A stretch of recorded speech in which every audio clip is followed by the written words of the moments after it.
I'm right here. Welcome, everybody. We have the 2026-27 schedule. It just dropped. And if I was to say it's pure cinema, that would be an understatement. It's more like a chaotic schedule, and simply because it's not so much about the schedule, but more so about what's at stake in these matchups. Now, there was a lot of offseason shuffling, but the biggest thing that we are all looking forward to in this next upcoming season is the revenge games. Those good old vengeance games, Carson. Like, when Ja Morant goes back to Memphis, when LeBron James goes back to LA, when Giannis goes back to Milwaukee, when Peyton Watson goes back to Denver, when Jaylen Brown goes back to Boston. It's those games that we are most looking forward to. So we're going to deep dive into the schedule. I want to hear all of you guys' top games, the games that you're most looking forward to, the games that are going to be the most exciting, the games that have the most at stake. And then we got some other things we got to get to today. There's a certain guy that played in Minnesota. We know probably the best player ever to wear a Timberwolves jersey. He'll be getting his jersey retired this season. It was just announced. We'll talk about what that means for Kevin Garnett. Also, if you've been following us all week, on Monday, we did an all-90s team, decade team, 12 men on the roster. On Tuesday, we did a thousands team. Wednesday, we did a tens team. Yesterday, we did a 2020s team. Some people weren't too thrilled about, how the roster turned out and everything, but we did a 20s team yesterday. Now today, each team is going to play each other, and we're going to really figure out which all-decade team is the best. But before we do anything, look, late. But before we do anything, let's go ahead and talk about this schedule and the games that you guys are most looking forward to.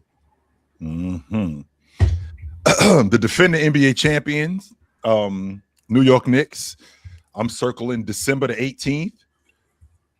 Because on December the 18th, they got to go to Washington, and I think Washington's going to be really good this year. And that's a divisional, not a division game, because Washington is in the Southeast Division. But I'm circling that game because I think that Washington and the Knicks are going to be viable opponents this year. That front line of the Wizards is going to be a lot better than what people give them credit for. I think their defense is going to be a lot better this season than what people give them credit for. I do know that Koulibaly has not turned out to be what I thought he was going to be. Bubbas, I think he's formidable, but I think he's serviceable, but I don't think he's as good as I thought he was going to be neither. But to have Trae Young and to have Trey Johnson playing off of him, I think that's going to be huge for them. I'm really interested to see how the Knicks combat that defensively, how they deal with a guy like Trey Johnson being able to stretch that defense, and then that front line with New York, because losing Mitchell Robinson and now having Cat to now deal with both Alex Sarr and to have to deal with Alex Sarr and Anthony Davis and DeAndre Ayton. I mean, I think that's going to be a lot to deal with. Andre Drummond's going to help, no doubt about that. So that's one of the games that I'm specifically circling on the calendar, December the 18th, when the Knicks got to go see the Washington Wizards. Yeah, I didn't expect Knicks Wizards, especially to be the first game we talked about. But I'm not mad at it. I could see some intriguing matchups, and I could see that being a good game. I know that it sound like sure, the Knicks and Philly on opening night, right? I get that part, but I mean, how much? Let's not forget. Let's remember this, Carson. The Knicks smoked Philly last year. They didn't beat them. They smoked them 4 straight. Now, I think they went into Philly and beat them by almost 40 in that game 4. With that being said, all right, you add Jaylen Brown. You add Jaylen Brown to the lineup, who I think is going to be huge for them. I'd much rather him play the 2 than play the 3, but that's why they got VJ Edgecombe. But I think the hole that Philly has is at the 4 spot. I think that's the biggest problem, because even with James playing the 4 in Los Angeles, like having to deal with these 4s in the East and the powerhouse that the East is going to be in terms of that front line, especially with dealing with, because if Cat doesn't do anything, Cat will get on that glass and Cat will rebound. James struggled with that when they played against Denver, when him having to deal with both Joker and Aaron Gordon on the glass. Like, we got a bunch of those guys going. We got a bunch of that stuff going on in the Eastern Conference. Who's those guys? So we got to. He's got to deal with. It's only one front court that I'm really thinking about, which is, and that's who you said, Bam. So Bam and Giannis, Alex Sarr and Anthony Davis. That front court, that the Knicks front court, because OG Anunoby will definitely get on that glass. Definitely get on that glass. I'm not really on the glass too, chill. Yeah, and Bron bigger than OG too. Bron gets on the glass as well. He does though, Ox. He does though, Ox. But the difference is that, and you've said it countless times, that he's gotten worn down. And the reason why he's gotten worn down, not because of his offense, because he got to fight with Aaron Gordon and Joker. He got to fight with those front lines in the Western Conference. So now there's even more formidable. It's even more front lines in the East. Like, he got to fight with Scotty Barnes, and he got to fight with dudes like that in the Eastern Conference. It might not sound like a lot, but he got to fight with Jason Tatum and Kata and Mitchell Robinson in Boston. Right? He got to fight with Evan Mobley and Jared Allen. He got to fight with them dudes now in that front line. And I think that's the biggest hole in Philly, is at that 4 spot. Because Bona is an energy guy, which I love that. But is that enough energy? They got Dean Wade. Chill. I'm trying to figure out what made you go to this. Are you saying this to say that's the reason why you didn't pick Philly as one of your top games? So the reason why I didn't pick Philly in the Knicks initially is because everybody is looking at the Knicks. Everybody's looking at Philly like they're now like James is the difference. And that 4 spot, I think the Knicks are going to expose their front line. Like, as good as Joel Embiid is, and I think he's the post that's holding up this tent in Philadelphia, and as good as he is, he's going to need some help dealing with those guys on the front line. And James playing the 4 part-time, like, it's not going to be enough. They're going to need a full-time 4-man. And I think that the Knicks can expose that weakness that they have. That's why I really didn't bring it up. Okay. Carson, you want to kick us off next, man? What games are you most looking forward to, or a game? Kick us off. I kicked us off. Like, he's next. I'm passing the mic. What are you doing, man? Nah. Yeah, you kicked off. I think speaking of the Knicks, I'm looking at November, I think it's November 15th and 17th. They got a back-to-back series against Toronto. And I feel like Toronto with Kawhi, like, that's my sleeper in the East. I feel like they could really make some noise. And I'm not necessarily saying that's a preview of anything, but I think given that the Knicks are the champs, like, that's a team I want to see them match up against. I feel like the Raptors at full strength, coming off what they did in the playoffs last year, swapping out BI for basically Kawhi Leonard. Like, I really want to see that matchup. And I feel like seeing that in back-to-back games will be pretty telling. What is that going to look like? Is this a test for New York? Like, will they struggle against the Toronto Raptors defense or not? Like, I just think Toronto could really make a deep run this year if they stay healthy. And I feel like that's a matchup I want to see. Okay. How good can Toronto be this year? Like, if like what's the ceiling for Toronto? Like, I'll give you an example, Carson. I think that the Wizards can be as good as a 3 seed this year in the East. I think they could be that good. But I do think that they're a bona fide playoff team. How good do you think Toronto can be this year in terms of an overall seed? I wouldn't favor them. Like, I wouldn't necessarily say they're going to the championship or anything like that. But I think if they were similarly like a top 3 seed in the East, it wouldn't surprise me.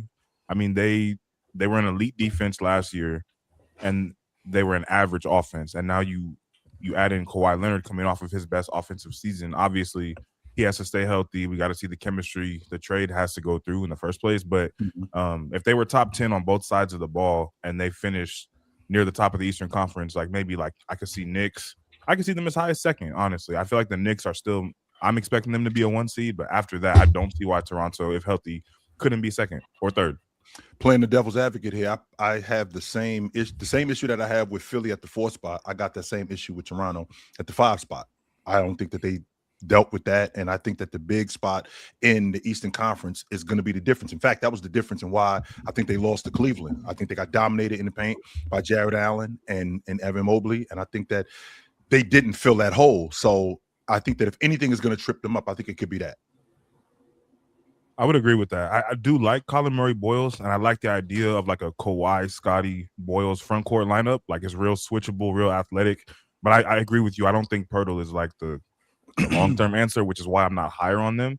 But Toronto, I mean, it's not. I'm oversimplifying it, but like 2 seasons ago, they were like almost dead last in offense. They bring in Brandon Ingram. Now they're an average offense. Like there's a natural improvement of adding Kawhi Leonard to that group.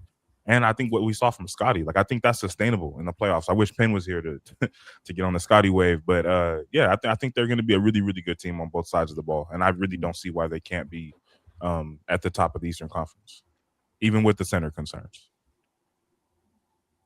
I do think that they have a ceiling to be a 2 or 3 seed.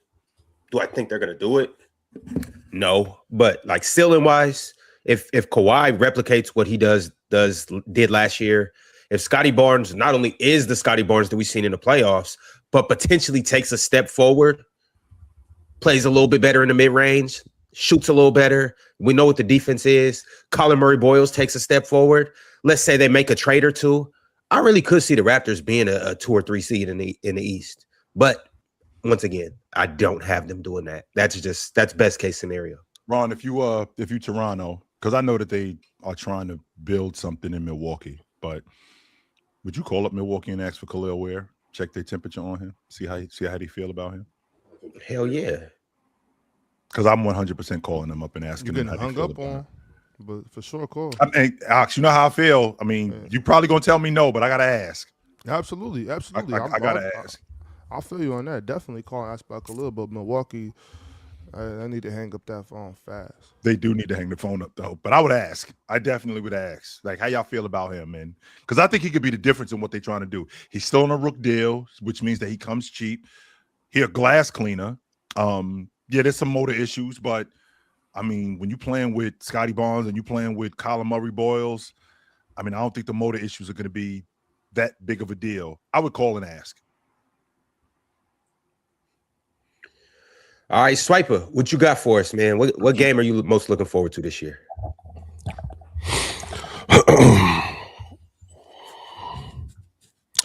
I think the Martin Luther King Day games are obviously going to be fun for several different reasons. Obviously, one of the biggest weekends in the NBA. Looking at some of the other games that are currently listed, we got Debasta versus Peterson. That's going to be on February 27th on Prime. That's going to be a lot of fun. We got LaMelo Ball returning back to Charlotte. And then the Minnesota Timberwolves versus the Hornet. That's going to be on NBC at 12 p.m. on February 15th. That's going to be a very fun game. We got Jaylen Brown returning to Boston. That's going to happen on January 21st. So obviously that's going to be a ruckus. We got obviously Curry versus Jokic to start the year off. That's going to be Golden State at Denver. And then we got Wemby. It's going to be playing in Paris versus the Pelicans in like a double header. And so they'll be playing twice. And hopefully if Zion plays in that game, it'll be fun seeing how Zion solves that problem. And yeah, then we got a Lakers Celtics February 2nd. That's going to be coming up.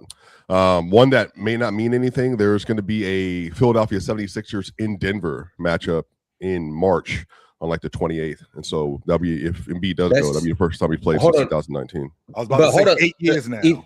Even aside from that, though, before we get into him playing in Denver, I'm assuming they play before that, right? They do. They play in Philly in the first half of the schedule.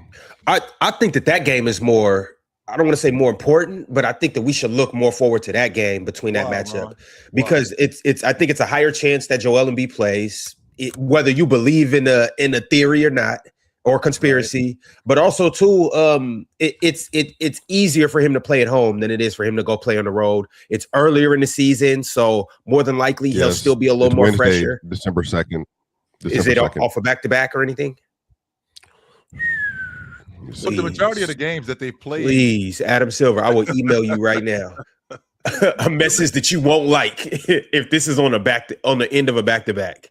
So Denver is coming. They have 2 days rest going into that game, and then the 76ers. Yeah, we don't care about Denver if they got rest. And then we have coming into that game though. So I said the second of. So then they're gonna. They have a back-to-back versus the Memphis Grizzlies though the night before. So relax, Ron. We ain't got to because he's not playing against Memphis. He's not going to play against Memphis, Ron.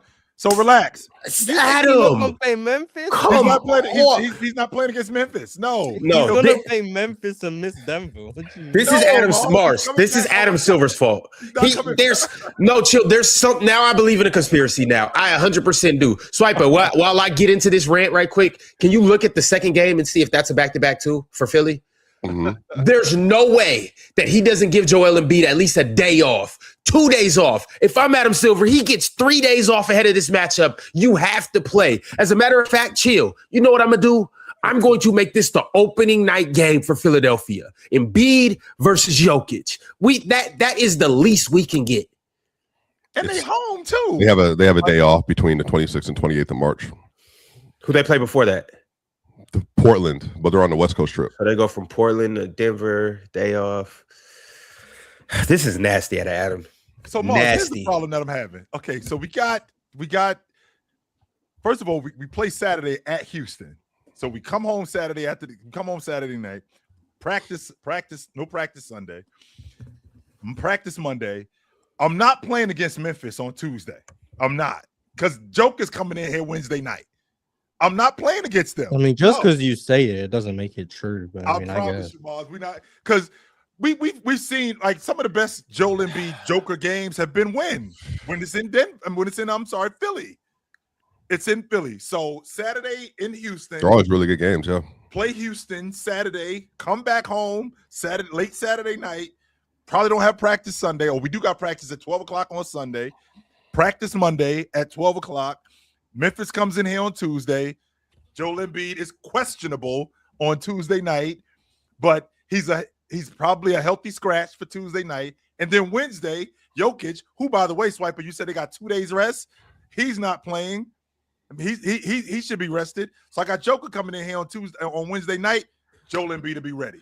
Well, the funny thing is the first one, which is in Philly, is not on television, national television. But the second one that's in March is on national television. But to be fair, they are fighting for seeding in March.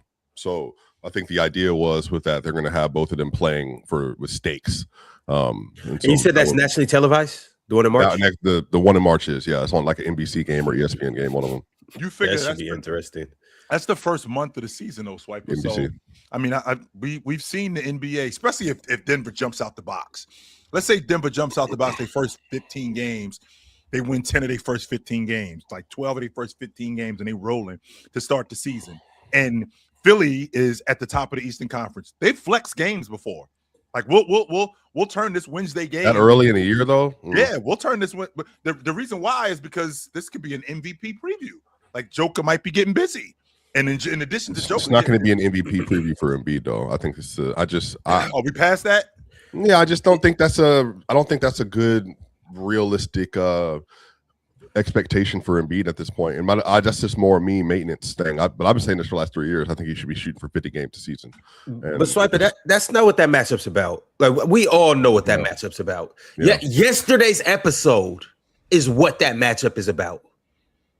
And it's, these guys have been great centers in the league for 10 plus years.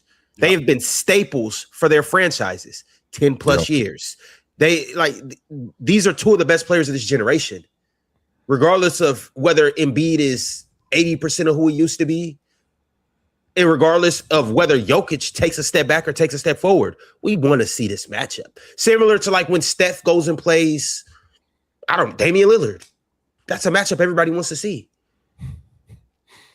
Yes, they haven't played since the Olympics.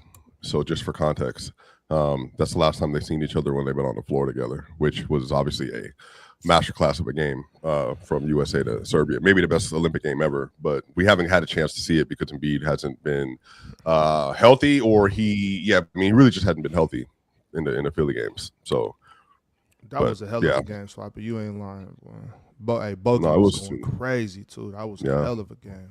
It was. It was a great run, man. Yeah, well, I'm ready for a Dembona and Jokic hoops on that Wednesday. So, man, probably. I mean, look, but guess who might not play too? LeBron. It's a back-to-back. He probably won't play. He shouldn't. Ooh, Jaylen Brown gonna be wouldn't locking run up it. Leicester. Even It's better. going to be Jaylen Brown, Tyrese Maxey, Dean Wade, Bona, and like VJ Escom. friends. BJ Escom. Yep. If they play, That's still Philly that's still a has formidable historic- squad. Yeah, but Philly has historically KFC not and been- Anthony. but they haven't played their guys in Denver lately. But like, it's also a strategy. It's like we're all the way on the East Coast and playing in Denver, and it's the back to back in Utah and Denver is reportedly the worst back to back in the sport. And so I think for a lot of people, they're just like, well, we're just going to sit in either Utah or we're going to sit in Denver, regardless of who's playing, just because it just doesn't do anything for our schedule to win this game or be a part of this game. That also kind of sucks for, Swiper Nuggets fans and, Jazz fans as well. Like when you buy those tickets and you go expecting to see the stars play, you go expecting to see a competitive game. And then lo and behold, you get there and these guys don't play. Sometimes you'll learn like a day or two before the game as well. This guy's questionable or this guy's out, but that still sucks because you've already paid your money for the tickets. And on top of that, regardless, you're just excited to see these stars play. But we'll see what happens with Joel. Chat, I want to encourage you guys, if there's any games that you guys are looking forward to or want us to talk about, go ahead and send through a super chat. Any super chat. It could be a $2 super chat. It could be a members chat, whatever. Let us know which games that you guys think are going to be fire this year, which games you want us to talk about, or which games you're just most excited for. Big Ox, we haven't heard too much from you yet. What games are you looking forward to? I'm still looking forward to, like on TV, the games that I spoke on already. It's the Philly Boston matchups. Those are the games I'm really looking forward to. I just want Jaylen Brown to go and obliterate the Boston Celtics. And they play 4 times this year, right? Yes. Let me get the dates on these. Mostly those are the games I want to see. Also, want to check out Philly and Toronto, Miami. Those games right there. But like out here in Portland, like the games I want to go to check out would be at the beginning of this season. Yeah, I think October. Let me see. I got it right here. October 29th. Yeah, October 29th, I want to watch Portland and Memphis. I got to see Cam Boozer in Memphis in town. December 1st. A little bit of, some history in that matchup as well, obviously. Yeah. Oh, yeah, that's right, John. That's right. I'm tripping. I'm talking about, yeah. December 1st, Minnesota will be coming to the Motor Center. I would definitely want to see Minnesota play.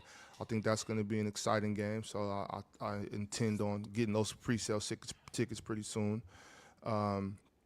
January 26th, I would like to check out Washington at the Motor Center. February 2nd, Minnesota's coming back. That's cool. February 26th, definitely got to get to the Motor Center to watch them play Dallas, Cooper Flag. And then February 14th, which, probably just take my wife. That'd be like, what's it, Valentine's Day. They play the Bulls. I'm really excited to watch the Bulls play. Happy that because I'm happy they got Caleb Wilson on that team. Before we knew who had what pick, I was hoping maybe Chicago get the first pick and get AJ. I think AJ and Caleb are both two great fits for that team, so I want to see them. I think they're going to be really exciting. I would have loved to see AJ and Matas play together, but I think Caleb and Matas playing together is going to be just as fun with Josh Giddey, distributing the pill. So I'm really excited to see that. Just game. the FYI for you, big fella, before you spring for those tickets on February the 14th, I just want you to know that Valentine's Day, that is Super Bowl Sunday. I just want to put that on your mind. I don't care nothing about the Super Bowl, chill. Yeah, so take her to the Super Bowl. That's what he's saying. I just want to put that on your mind. So yeah. You balling like that. You got it, Big Ox. No, but with that being said, it's a noon game. Yes. Chicago, they play at noon, so I'll still be able to check out the Super Bowl later because the Super Bowl usually comes on around 5, 4. It's at 6:30 Eastern. 6. Oh, so 3:30. Yeah, I'll still be able to check out the Super Bowl. So I don't too much like. I would rather go watch that game than the Super Bowl, but hopefully it's going to be a good matchup. Hopefully Aaron Donald comes back and we get to see that, man. But hey, speaking of Super Bowls, I didn't know Plexico was 6'6". You didn't know he was that big? Hell no, I had no Yeah. idea. I didn't know he Plexico was Burress 6'6" until this morning. Yes. Which you ran into him or something? I better not run into Plexico. I ain't left the house. Hold on. I'm trying to say, like, how'd you find that out though? Like, where? Well, after you called me and woke me up this morning for no damn reason. Why are you calling him, Ron? What do you want? While I was trying to catch What time did I call you? No, chill. No. Chill. Ask him at 4 a.m. So where are you pulling 4 a.m. at? You want? Anyways, chill. Ask him what time I called him. I was woke, and then this fool wouldn't be on the show if I ain't called him. Oh, you're woke now, Fox? Stay woke. Stay woke. So, so then I saw this video. I saw this video, and it was, I guess, it's Plexico's birthday yesterday or something. So they were talking about that Super Bowl catch or whatever, and then they were like 6'6". I was like, God damn, I didn't know. But yeah, whatever. Don't first don't of all, want to Ron, derail. just I'm not because- swipe out on derail. So to Ox's point, This whole topic was a derail. Ron, just because he up doesn't mean he want to talk to you. That doesn't mean that. I'm up. That doesn't mean that I want to talk to you. And since Chill. I called him 10 minutes before the show. That's not true. I will show you guys the call log. I called him 10 minutes before the Carson. He would not be up here if I didn't call him. And since we're on the subject of schedules, Swiper, why are you NFL people on Christmas? Why can't we have our day? There's always been NFL games. There's always been NFL games. There's always been NFL games. Dallas No, they and the haven't Lions. been. Dallas and the Lions have played on NFL on Christmas for decades. Once again, Dallas Decades. and the Lions don't. The Raiders play on too. Christmas. They play on Thanksgiving, which the NBA stays away from Thanksgiving. No, but why can't we it's have Christmas. our day? It's Christmas. And so there is no our day. Christmas, I just want to get this. I just want to get Thanksgiving this clear. belongs to y'all. Since Christmas he- belongs to us. been our day. Okay, but since you brought this to the table again, people are going to say I'm derailing. Ox Do ran better. a random topic off, and she'll ask me a question related. I'm going to answer. No, I it. didn't. Chill brought you and The- you and Chill were talking about the Super the- Bowl. I was talking about. I didn't talk. I wasn't talking actually. That whole segment. Chill. Oh, my bad. I'm so used to you blabbing. Exactly. Black thing. Yeah, you just look at me and just like, oh, he did it. What happened is, Chill. Y'all all that look alike. So. In this segment, I don't think people realize this is not your day, NBA. The NFL dwarfs anything the NBA puts out on a regular season That's game, the point. including the finals. That's But the point. America Swiper. wants to watch football. Okay, and you own a day of the week, Swiper. Swiper. See, that's what Chill is saying, and see that your thing is whatever's Numbers, biggest. stats, data. Your thing is just whatever's biggest should be able to. You're just a bully, bro. You're just a That's bully. all it is. Okay, You but think- if you she think- you says think that, it's I'm not because- gonna. What do you want me to say? Like, I No, feel I'm bad saying for you people that can't- aren't. you- I don't tell you. You know, it's right and wrong. It's You gotta not be big to biggest pay and to play. smallest, Like, I you know don't what I'm tell saying? you. Like, yeah, see, that's that bully So, mind.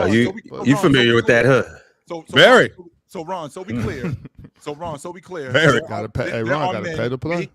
including up here, Yeah. and football guys who have conferences with their wives a week before the NFL season opens up. Because remember, once the NFL season opens up, we got football from that Sunday until February. Wow, what a great time. Which means that, honey, whatever you got going on from this time to this time, I am not available.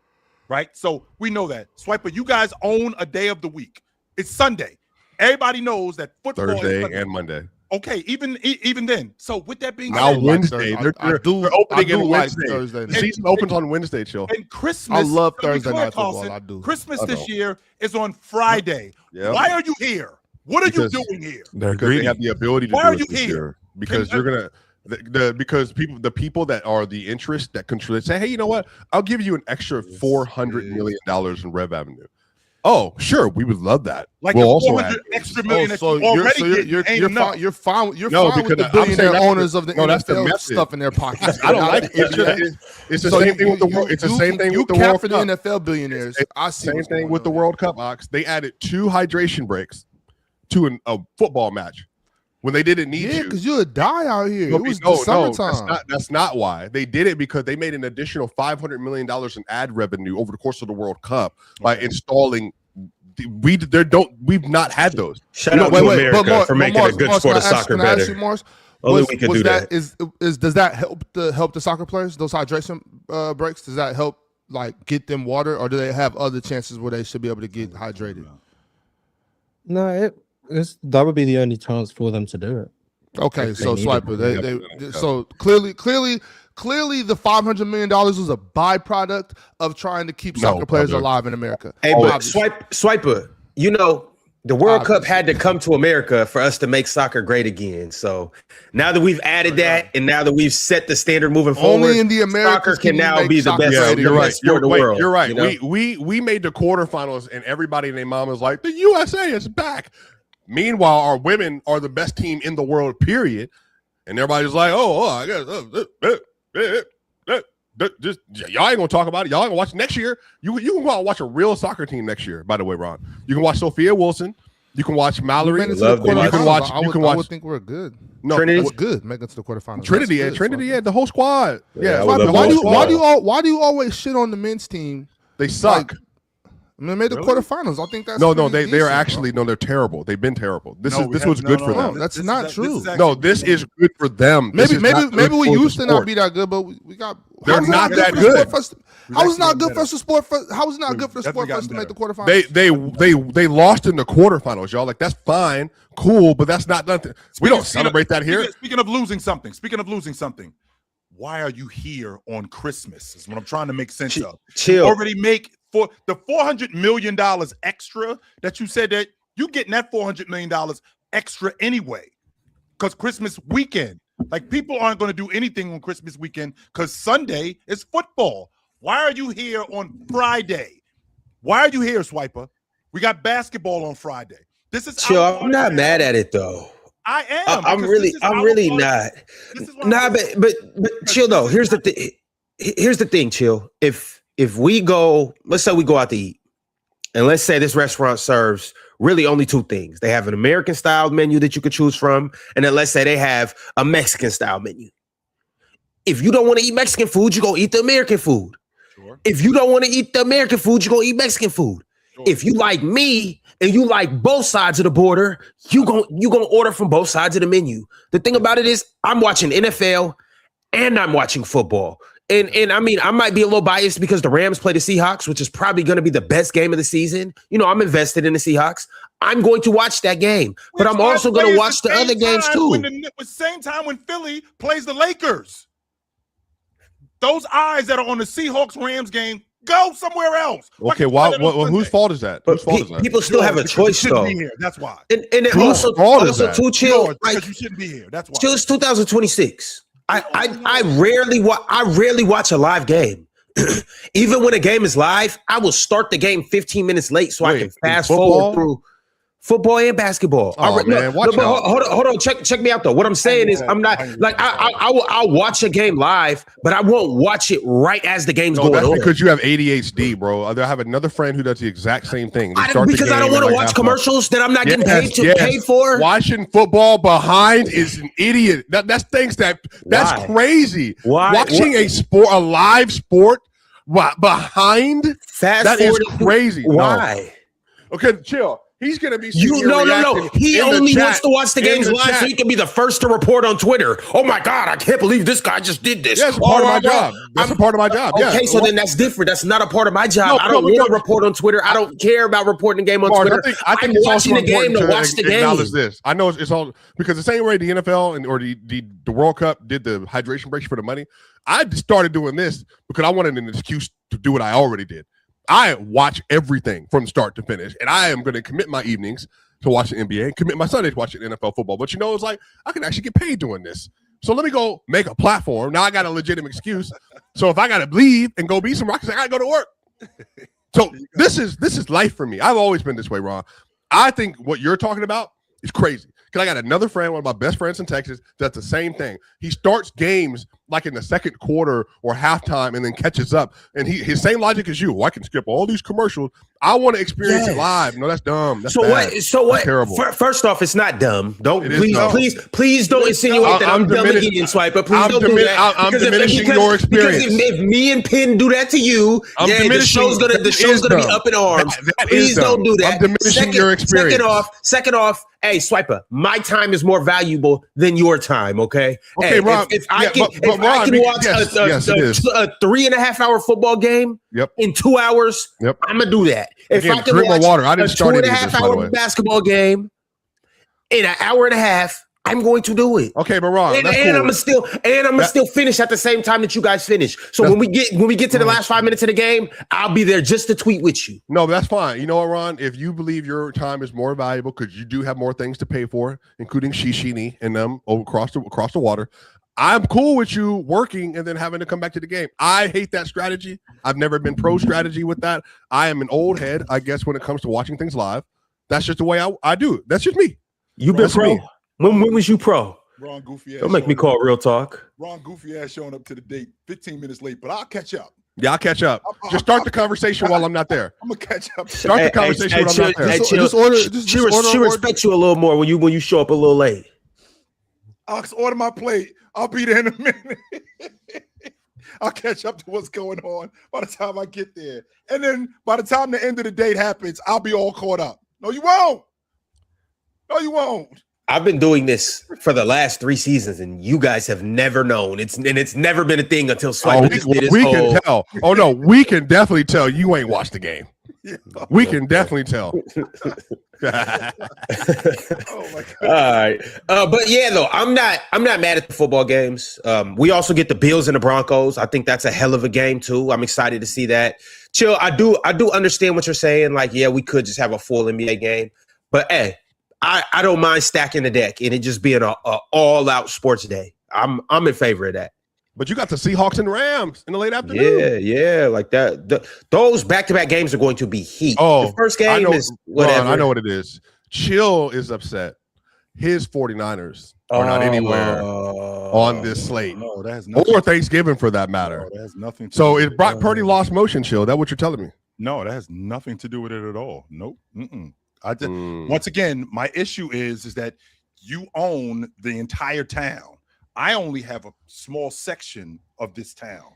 We already know that you own the town. We know that you run things. Everybody, if anybody knows anything about professional sports in America, we know football is king. We know that football is king in America. So with football being king in America, I have this section of town, which is my part of town. There is no reason for you to come over here. Chill, I do have to say though, Chill, as long as the NBA games are still on, it doesn't too much really matter to me. I was just getting your back just because it was you getting that swiper, and like okay, I just wanted to jump on that. But like as far as what games to watch, so as long as the NBA games are still available, I don't really care what my neighbors is watching as long as I can still watch basketball. Speaking of which, Ox, I'm gonna bring it back. You had mentioned Philly versus Boston. Oh, I can't wait for that. They don't play 4 times this year. They actually play 6. 2 preseason games. Nah, I know preseason. Okay, I know preseason. But hey, I just wanted to put that out there. They play Boston only plays 3 preseason games, and 2 of them are against Philly. So we'll get to see a little bit with that. But I got the dates of the games pulled up. Every last one of these games is going to be nationally televised. First one, November 10th. That's going to be in Philadelphia. Second one, January 21st. That's going to be in Boston. February 7th. That's going to be in Philly. And then you have March 7th. That's going to be in Boston. I'm actually looking forward to Philly opens up. I think, if I'm not mistaken, Philly opens up on opening night against the Knicks. And then I think the next night, I think they play Cleveland. And I'm looking forward to that because Cleveland has owned Philly over the last couple of years, owned them. So I want to see if that ownership continues. Mars, my man, I know you got a couple games up your sleeve that you can't wait to watch at 2, 3, 4 a.m., whatever time it'd be over there. Talk to me, man. What games are you looking forward to most? Memphis and Phoenix. Mars, on a scale from 1 to 10, Mars, on a scale from 1 to 10, 10 being like 10 being on dialysis and 1 being maybe some aspirin. What's the level of games that you've watched with the Phoenix Suns in terms of unhealthy to healthy? Oh, well, since Jalen Green's been there, every game he played. So I don't know how many he played last year. He played 50 last year, if I'm not mistaken. I don't think he played that many. I think Book only missed 18 games. Devin, He might have missed 50 games. He missed 50 games. I apologize. Yeah, he might have missed 50 games. So all of those ones, and then give or take another 25. So what would that be?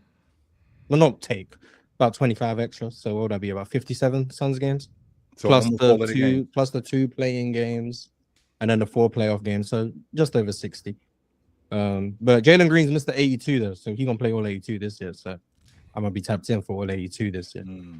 All right. Okay. All right. Anything else? Anything else specifically, or just them? I didn't look at the schedule. I don't think it's a big deal. Every team plays every team. I don't. This literally means nothing to me. I don't know what games are on every night. I just watch whatever's on. So for the NFL, I get it. I think because your schedules change. Like you don't play the same teams every year. But the NBA, you know who you're playing. The Heat are gonna play the Pistons. Like, why do I care if it's in November or December? It makes no difference to me. So. Yeah, I'm glad that Indiana. Well, shout out to Tyrese Halliburton. What show was he on? Numbers on the Board the other day, like maybe 2 days ago, or something like that. Who was on? Tyrese Halliburton on Numbers on the Board, and he was talking about they didn't get a opening day schedule or whatever. They're opening up versus the Pelicans on the 21st, and then he was just saying that they should have been more prominently featured. Wasn't like complaining, but just more so like, hey, it would have been nice, given that I'm just making it back, which I actually agreed with. But I will say they opened up the season with a fun little stretch. They played the Philadelphia 76ers on October 28th, so you get to see Ivica Zubac versus Joel Embiid, and obviously Tyrese Halliburton, Tyrese Maxey, Pascal Siakam, LeBron, Aaron Nesmith, Andrew Nembhard versus Jaylen Brown and BJ. It's going to be a lot of fun. They then play the Miami Heat on the 30th, and then they have the Hawks on the 2nd. They play Denver on the 7th of November. They play Dallas on the 9th. They play in Mars. I see the Wizards, and I saw the old Wizards. I almost skipped it, but they play the Wizards now with Anthony Davis and Trae Young. They play the Knicks, the 76ers, the Rockets, Cleveland, Knicks, OKC, 76ers, Bulls, Cleveland, Hawks, Pistons, Warriors, Blazers, Clippers, Lakers, Suns, Jazz, Nuggets, Clippers, Magic, Wolves. So basically, they play an NBA schedule. It is but they're playing that's a gauntlet to start the season off. But the Bulls are still going to be good. They're not going to be trash. I mean, the only 3 licks you're going to see in the NBA is what? The Kings and the Nets. Not even the Nets. The Kings, and some people are optimistic about the Bucks. Like the Kings might be the only 3 licks in the Bucks. All right, for real. Like, yeah, the Tyler Hero, Jaime Jaquez, Khalil Ware. We healthy this year. Hey, they got Ryan Rollins, KPJ.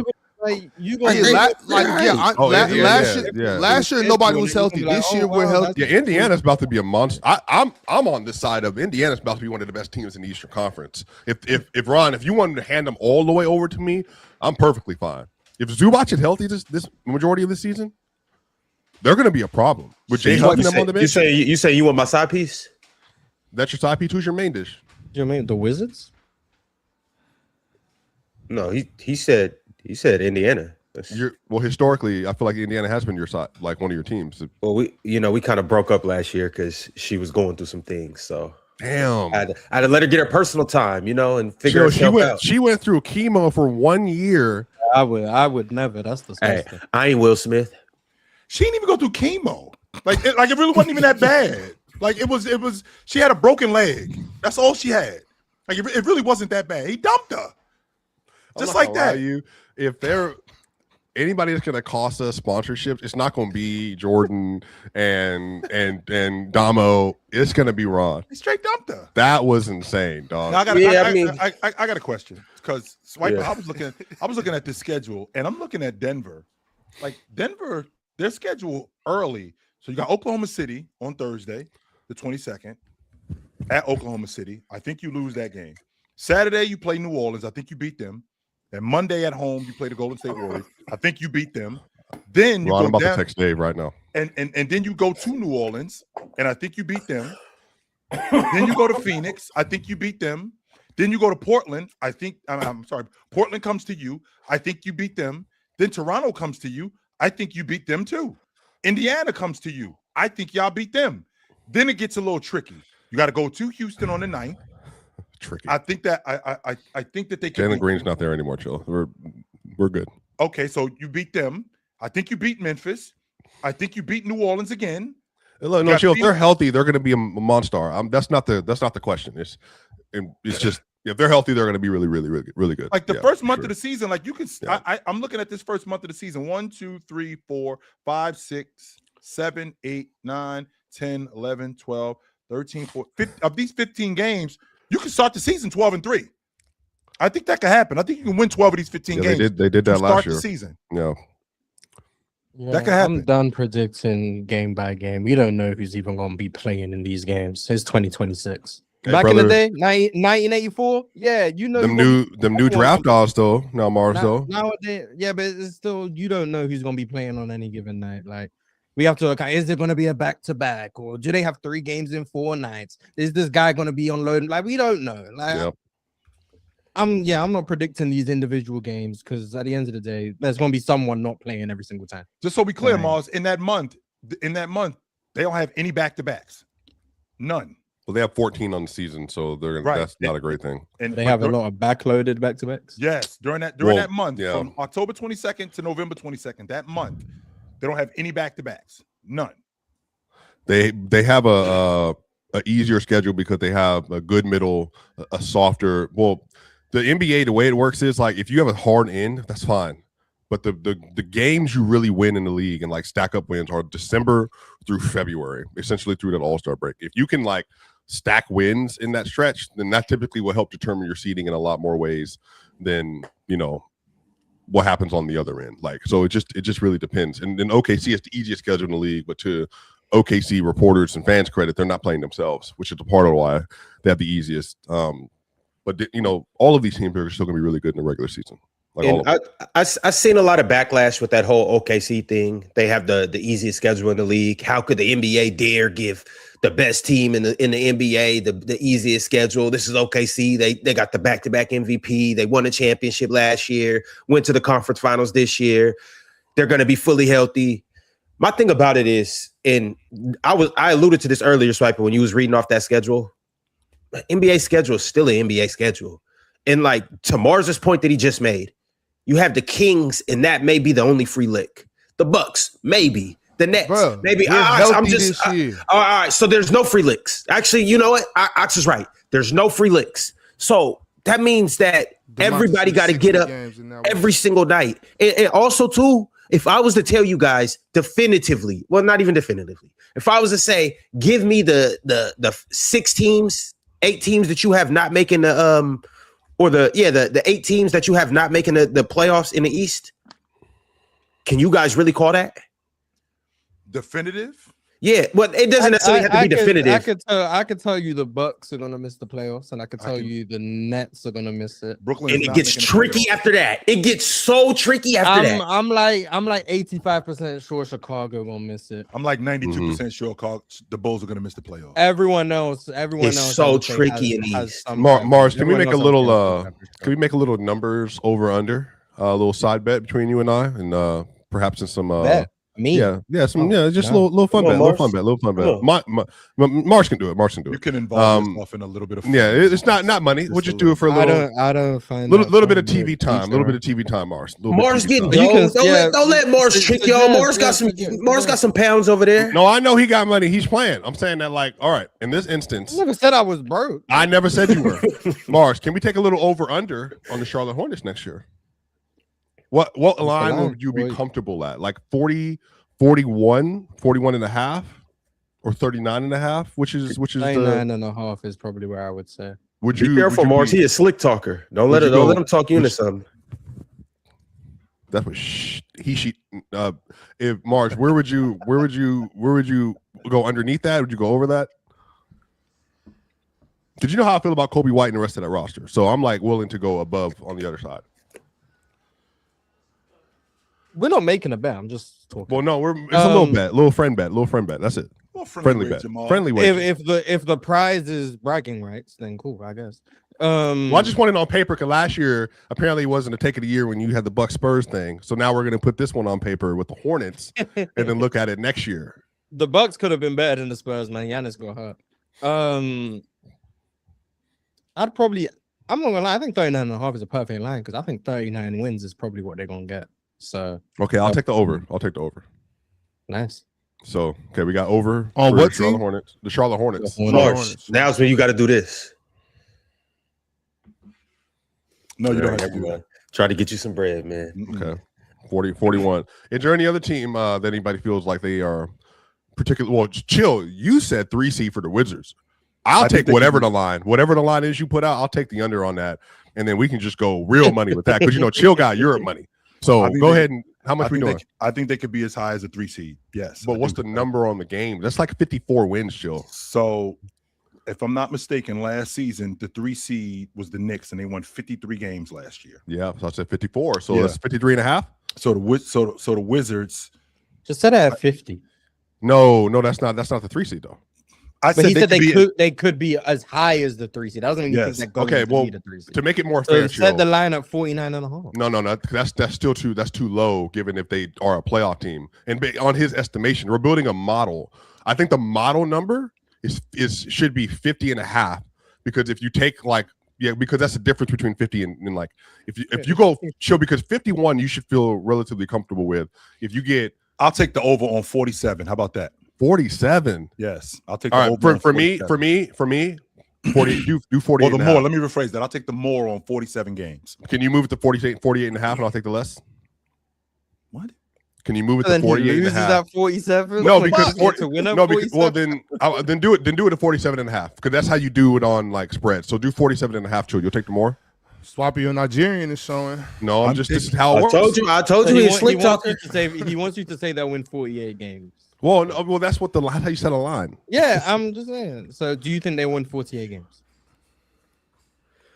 That boy, true colors I showing. think that they Look at could. it. Yeah, I think that they could win. So- I'm again. I think the line for me, the line is going to be 47, but I think that they're going to win more than 47 games. All right, how about this? Yes. I'll take More than four- 47 means 48, so the line of 47.5 is fine. Yes. Okay, so you're taking the more. I'm taking the less. Yeah, Chill. I'm taking the more on 47. All games. right, cool. Me and Chill have a stake bet. We have a stake bet. Actually, we got a tie bet. How about that? Because Swiper is a suit and tie dude. Swiper, you get to pick out a. I thought you meant Thai food. Oh, No. Swiper. Thai food is good.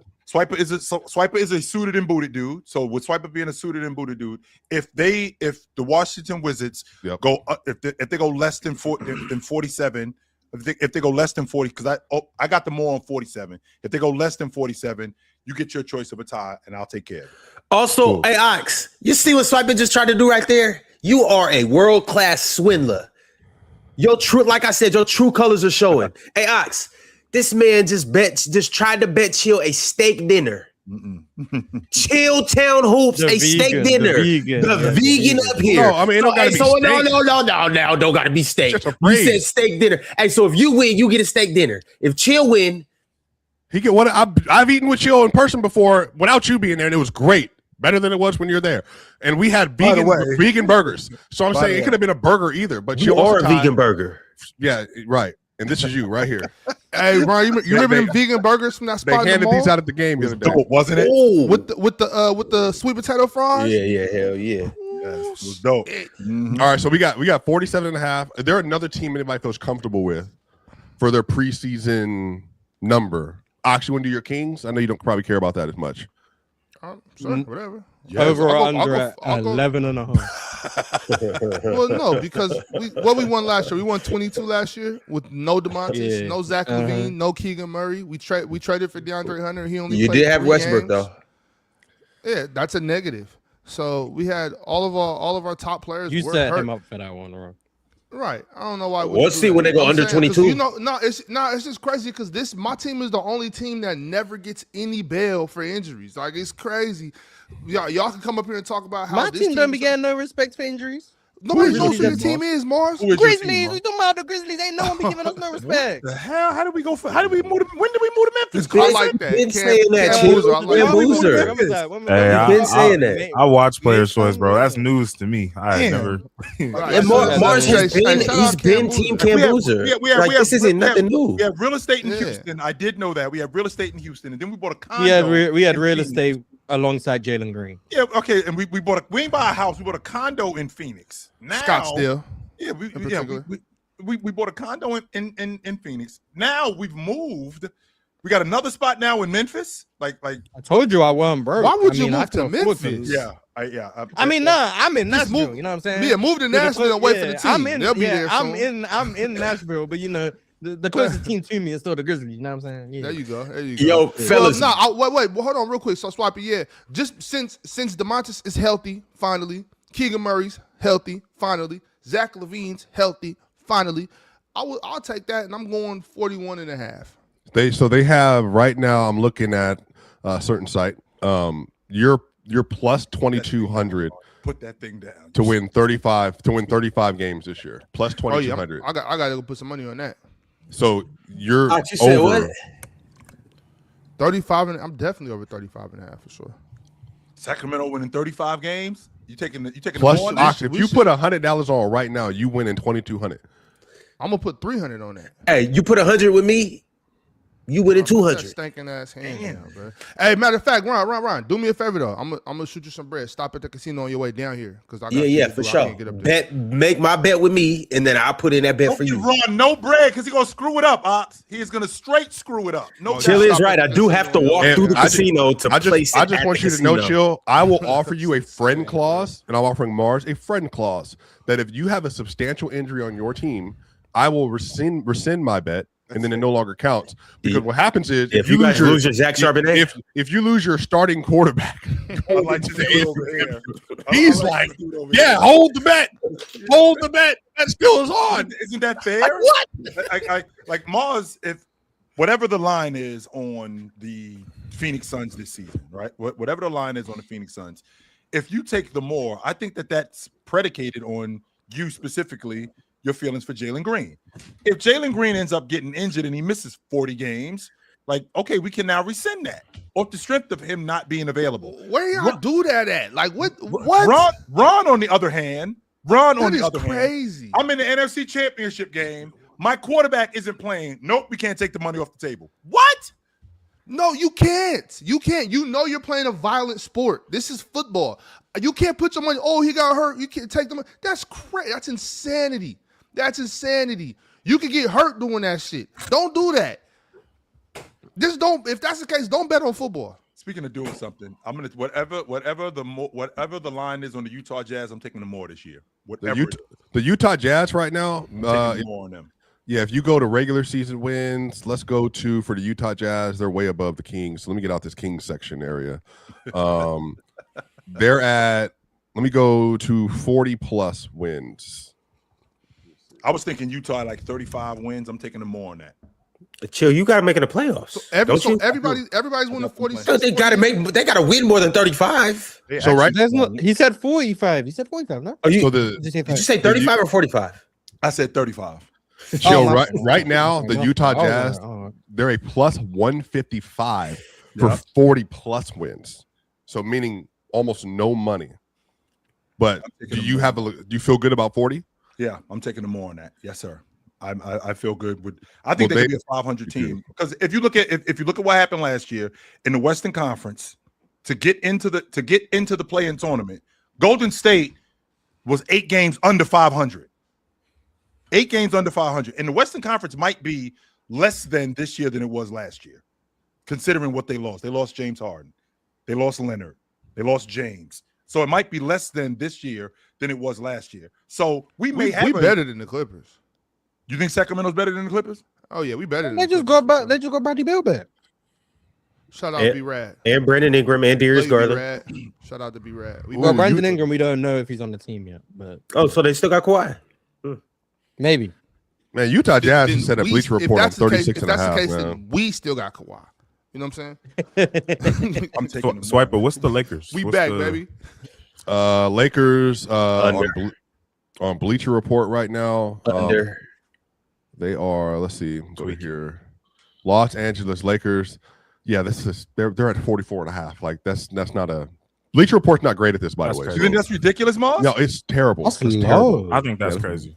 You think That's terrible. That's ridiculous? that's very very true. low. I think I the mean, Lakers yeah, I win. mean, the league's gonna be more competitive, so maybe the wins are more condensed. But 44 I think feels they. like- I think I mean, they won 50 53 this year. games last year. They lose Marcus Smart. They lose James. They lose DeAndre Ayton. Yeah, they lose James. They lose DeAndre Ayton. But they supplement that with Walker Kessler, right? They supplement that with Mamu. Lost bring Rui back- as well. You You didn't lost say Rui that. also. That's a big deal. Losing Oh Rui. shit, yeah, Rui is with the Mhm. Clippers. Rui is I in think- LA as well. Yeah, Yeah, I don't know if he better than the Clippers there, man. Anybody that what's- wants to take the oh. more on LA's 50 wins, I am all game. Take me out my house, a savings account, stocks and Wait, Ron, brokerages, so you saying all you of don't that. think they're, you Are you don't just, think they're Ron, going you to do get know 50? that me Luka out plays for of- them, Ron. Luka plays for the Lakers, Ron. Just so we clear. That's not a good team. Like, yeah, they're When's yes, they're a good offensive team. Is the last time a healthy Luka didn't win 50, 2023? It's gonna be 2026. 2023. That Dallas team was better than this team, though. The 23 Mavs? You think so? Oh, you mean the I'm Mavs talking team he about has? the whole team. Like Oh, okay, 24. okay. Once they got Derek Lively, got all those guys, I think that team is much better. Well, obviously they went to the finals, so you know. This one might go to the finals, you don't know? I feel I like don't think- I don't think so. I don't got the them. pendulum on the Lakers swings too far. Like I had some people acting like they were going to be trash. I mean, we're not going to win a championship, but it's like as a Laker fan, like I'm having to defend the moves they made this year. Like they're going to win 50 games. I'll stand on that. I don't bet, but I'll stand on that. Right now, gonna- they're basically almost even money with the Magic. Who has a better record next year? Well, the Magic are better than the Lakers. Oh no, the Magic is so contingent on health. I mean, obviously that's true for every team, but the Magic just have so many like injury concerns. So I'll probably just go with Where are the Lakers. injury I think it's concerns more secure. mostly? Like, is France. it just with France? Is it Their just best with player. France? France. Yeah. Is it just with France? That is the biggest concern. Yeah, he's been in and out for the last 2 seasons now at this point, so that's a concern. What's the line for the Grizzlies? Better Well, than that. 19, It's gonna be like 20. It's gonna be like 20. Or I was something. thinking like 25. 19. Yeah, I'm with 28. Man, So- we'll have some free money right here. If I do 30 plus wins, like putting a bracket in place, the Grizzlies are a minus 115 or minus 115, however you want to say it, to win 30 plus games next year. So they're looking at about like 34, I would say, and a half would be about the number that you're looking at for the Grizzlies. I'm taking the- My estimation, because I'll do Bleacher Report, they're going to say in the 20s. I don't agree with that. So I'm taking this the is less on them. 34 and a half. What are they saying? What are they saying? What Bleacher Report? That number about to be crazy, bro. What are they saying, Mars? 32. See, Nah, it's gonna there- be like 22. Memphis. Yeah, because I'm It taking the should less be. on Memphis. Memphis is at 29 and a half on Bleacher Report. I'm No taking way the less Memphis on wins 29 games. I'm taking this 20. I'm season. taking them more. Yeah. See, if I was More? a betting man, I'd snatch your money. I'd snatch Chill's money. But luckily, I'm not. All they got is Um, Cam and Zach. Yeah, we get healthy Zach. Yeah, Edey Kareem. give me Oh. 65 games of Zach Edey, and give me 65 games of Kambuza. We beating 30 wins, easy. You think you're a 30 plus win team with them dudes? It depends on who they play in those Easily. 65 Alright. games. Like if Alright. those 65 games, who are those games? Well, hopefully it's not 65 games against OKC every time, but like you know what I'm saying. Even if it was against OKC That every would be time, we'll get like crazy. 24 wins. We'll get like 24 wins. You know what I'm saying? Hell no, Mars. Right now on a major site, the only teams that are guaranteed, meaning minus, like you lose money if you put $100 on. Meaning if you put $100 on, you basically lose all your money. Blah blah blah. Like the only teams that are guaranteed to win 50 or more games next year are 76ers, the Celtics, the Knicks, the Spurs, the Thunder. Right outside a plus 105 is Detroit. Denver's at a plus 120. Cleveland's at a plus 140. The Minnesota Timberwolves are a plus 155. The Rockets are a plus 160. Magic plus 250, and then the Lakers are plus 250. And funny enough, they're tied with the Miami Heat at a plus 250 as well. And then you got also the Toronto Raptors are a plus But 250. you don't lose your money. Well, if you put $100, well, you'll lose all your money. Like if you put it on the minus on the 115 or whatever. But I guess I think the Lakers are going to win 50 games next year. I'm more confident in the agree. Lakers winning 50 games than I am the Heat winning 50 games. I'm feel like still both not really will win sold. for I'm not sure. really sold on the Heat yet. I still want to. Like, So, Ron, I will you like take that? them. I like the Heat, but I just don't know. Will you take that straight bet, Ron? The Lakers have better record than the Heat. No, I just want to bet on the Lakers. This don't got nothing to do with the Heat. All right, 49 and a half for the Lakers. I'm under. I'm all the way under. Well, what's your contingency though? Like if Luka misses 25 games, like would that take the bet off, or if he misses 20 games, would that take the bet off for you? Like he only plays 62. Yeah, if Luka, I mean, we could honestly, I'll do it straight like the NBA. If Luka don't play 65, we can take it off the table. So he misses 20% of the season. Yeah, That should be the prerequisite for all of these bets. I agree. If someone substantial misses a large chunk of time, he should be null and void. So if I'll take if I have Luka, Reeves, and I have Kessler for 55 games each next year, I'm taking Lakers over 49 and a half. If they all play 65? 55. I'll lower that, it. but what Bronny got to play at least 70 Minutes? What's he talking about? All right, hey fellas, before we do move on, because we got to talk about my man Kevin Garnett and all of that stuff. Swiper, I'll circle back around with you on that. I'll let you think it through some more. But there is a stretch of games that I do want to highlight for a team that we haven't spoken on yet, a team that potentially has a top 3 player, top 2 in some people's eye, maybe the best player in the league. I'm talking about the Miami Heat. They obviously just got Giannis. They revamped their rosters. People still think that they may have moves to make, but they have Giannis and they have a good team. As of right now with the Heat, the games I'm most looking forward to is the obvious. It's Giannis going back to Milwaukee, but it's not just that game. In me looking at that game, there's a stretch of games in that time, 5 out of 6 games that are all box office. So Giannis goes back to Miami January 28th. Shout out J. Cole. January 28th, he'll be back in Milwaukee. That game's going to be on Prime Video. But 8 days earlier, he's going to be in San Antonio. That's an ESPN game. Then he'll play against Atlanta. Then they'll play against Brooklyn. Those games are whatever. The Atlanta game should probably be actually a pretty good game. But after Milwaukee, after he goes to Milwaukee January 28th, you have him against Philly. That game's a Saturday game. It's on ABC. It's also a morning game too, or if you're on the West Coast. So 9:30 on the West, 12:30 Eastern game. That game's going to be fire. You already know you got Giannis, Bam, Bron, Joel, Jalen. That's going to be a good game. And then the game after that, literally a day later, February 1st, you have Miami playing at Indiana. So I think all of those stretch of games, I think those are all going to be good games. Once again, Miami at Milwaukee. Then you have Miami versus Philly. And then you have Miami at Indiana. I think those are going to be a good stretch of games. And then the week before that, you have Giannis versus Wemby. Yeah, Giannis and Wemby is always a great game. I don't even know how many we got of those last year, Ron. I don't think Did we get any, Mars? Nah. Giannis cooking that boy. Let's see. I don't think we got one last year.